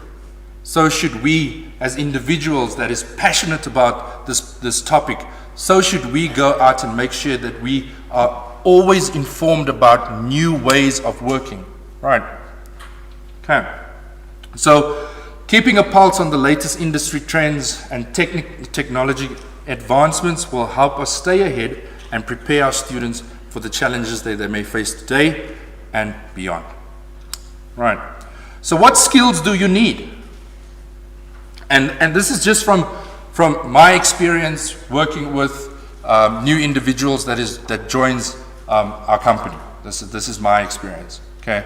And sometimes what the sad part is, I don't know if for those who in the professional field working on a day-to-day, it's sometimes so sad to see that we've got a new bunch of energetic interns getting into your office and they're ready to take over the world, and the first day that you sit with them and you explain to them the process, they would go like, yeah, I feel like I don't know anything. Huh? Yeah? Right. So hopefully this is just going to be a little bit of a guide of what I've done in preparation. So the moment we get new people in, it's about a month to 2 months of just training. They don't even touch projects. It's just training. All right. So first of all, from a technical perspective, you need to be able to create and detail 3D modeling using BIM software, right? Anything from Revit to SketchUp, ArchiCAD, MicroStation, SolidWorks, Inventor. And the other downside of that is, depending to the company that you go to, they will have a preferred system that they work with. So you need to be familiar with that as well. Okay, so it's not all companies is going to use Revit. Not all companies is going to use ArchiCAD. Right. The next thing that we need to know is that model serves as a digital representation of the building or infrastructure, and it will be the foundation of the BIM process. This is where we're going to store all our data for further development and extraction. Right. We also need to know how to draft. Right. Okay. Precision in creating 2D technical drawings and documentation is essential to ensure that the design intent is accurately translated into construction plans. That's what we need to do. Yes, we in some instances we are still bound to the PDF that we need to issue for the construction site, because not everybody understands where it comes from, but our contract says you need to issue a PDF. Right. But if that PDF is not detailed in a way and that a laborer on site can use to actually build the structure, then it becomes pointless as well. That is where RFIs comes in, and litigations and all right. Model management. Okay, because we're now working in an environment where we're going to be using different information containers, right? Whether it's coming from a model, whether it's coming from a database, whether it's no matter where it's coming from, right? We need to be able to effectively manage this through version control. We need to be able to use the information to do things like clash detection, how to organize data, and then also facilitate collaboration and data exchange amongst various stakeholders. Okay. Added to the technical skills, you need to understand operational processes as well, right? And operational skills in, for example, designing. Once again, building information modeling enables parametric modeling, depending on the systems that you are using, right? And allowing you to explore design alternatives to assess their impact on the overall project. Okay. One of the, and this is now again just going off script here, one of the conversations that I had with one of our engineering teams in our office was, you know, I wish we could get enough time to actually optimize a design for a client. Our clients of today are so demanding. They are extremely demanding. They will tell you, no, I want this, and this is the time that you've got to do it in. And what do we do? You know, as experienced engineering teams, you go on experience. And in 99% of the time, you're going to oversize something just for that in case. Just for that in case, I'm going to oversize something. Right. However, if we're given the right amount of time to give actual design options to our client, we can go and use technology to assist us in this process, to analyze in depth, give better solutions to our client. But they don't see it that way. You just want more time. Okay. All right. So knowing how to use analysis software, knowing how to use BIM to assist you in that process, all right, is going to speed up your iterations of design. All right. So yes, we don't have enough time to do it, and this is where we can use technology to assist us in that process. All right. Another common thing that we've seen is, and I'm sure you've seen probably over the past 2 days, is probably artificial intelligence. All right. Okay.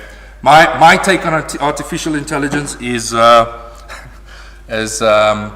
know, for us to be replaced by artificial intelligence, clients need to be very specific as to what they want, how they want it, and where they want it. That's never going to happen. I hope it happens in my lifetime. I hope. But it's never going to happen. Right? So what can we do? What can we do to take that fear away? Because we also have a lot of conversations around, no, artificial intelligence is going to replace me, it's going to take away my job, it's going to do this, it's going to do... No, it's not. You're probably going to be replaced by someone who knows how to use artificial intelligence. And that is another type of technology that comes into play that we need to familiarize ourselves with. This landscape is changing and evolving every day. Every day there's new AI apps that is coming out like this. All right. I challenge you, go find one and play around with it. All right. Okay. Just recently I had a conversation with one of my engineers in the team, and he was exactly the same thing, and he was like, no, this artificial intelligence thing, I'm just going to stay away from it. I said, don't stay away from it. See how it can help you in your day-to-day. Okay. I saw a podcast where the one gentleman was saying that in the next 5 years, we're not going to need programmers.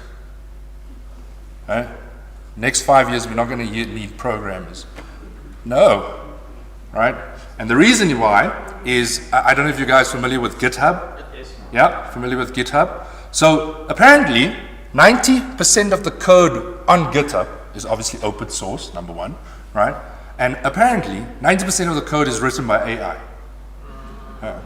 I'm like, no. Even if it happens, you're still going to need someone to go and verify it. Okay.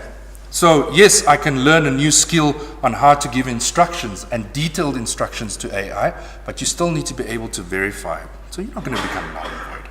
All right. Okay. Finally, from a management point of view,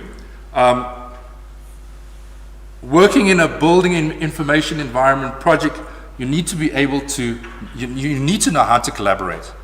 All right. If you can give concise communication to ensure seamless information management among team members, it will assist once again your outcome, your project outcome. All right. So all of this, the implementation of BIM projects also requires a strong collaboration, project management, leadership skills. Students and professionals who excel in these areas can navigate complex projects, foster innovation, and drive positive outcomes for their teams and stakeholders. All right. So how can I do it right now? How can I become knowledgeable in building information modeling? Right. So enroll into BIM courses. If your university is not supplying you with it, try and enroll into BIM courses. Use online platforms like LinkedIn Learning. There's a hell of a lot of courses around workflows and methodologies and applications. All right. Self-study. Get the interest. If the bug is going to bite you, I promise you, you're going to be busy for a very long time. Okay. Join communities like BIM Africa. All right. Look for internships, BIM competitions. Was it this? Was it? I can recall that we had this idea originally for BIMHarambee where we were going to do is it next year? Okay. I'm looking forward to that. As part of a competition type setup. Okay, all right. Okay, I'm not going to share any details about that. Okay, attend workshops. You know, there's a lot of software vendors and software companies that actually puts out quite a bit of workshops and webinars around topics around building information modeling. If it's not about building information modeling, it's about applications that can assist in that process. Right? Okay. Go and get to know what the software applications is out there that supports a BIM methodology. All right. Okay. And then continue learning because it's never going to stop. This subject and this new way of working is so broad, it's going to give you new ways of working. Every year there's going to be a new way of doing things. All right. Because we're learning and we're adapting and we're changing and learning and adapting. And that cycle is going to continue until we get to a model that is going to be so sufficient and efficient, right? So that we don't have to go through that process again. But I doubt it. Okay. In conclusion, for the educators, you know, if we're incorporating BIM in our curricula, it's not only beneficial, but it's necessary for the future success of the AEC industry, right? Providing them with the right tools and skills, we empower them to become valuable assets to the industry and contribute significantly to the projects that they're going to undertake. Okay. So the time is now to actually embrace this paradigm shift and work together to ensure that our students are well prepared for the exciting opportunities that await them in the industry. For the students that are still left here, okay, be inquisitive about your industry, ask questions about your field you're going into, what your day-to-day is going to look like, right? What are the current challenges that we face in the industry? Be aware of it, and how you can help yourself to be better prepared for the future of making things. Once again, thank you for your attention, and I trust that these insights will spark a new way of implementing BIM in our educational institutions and in our professional lives. Thank you very much.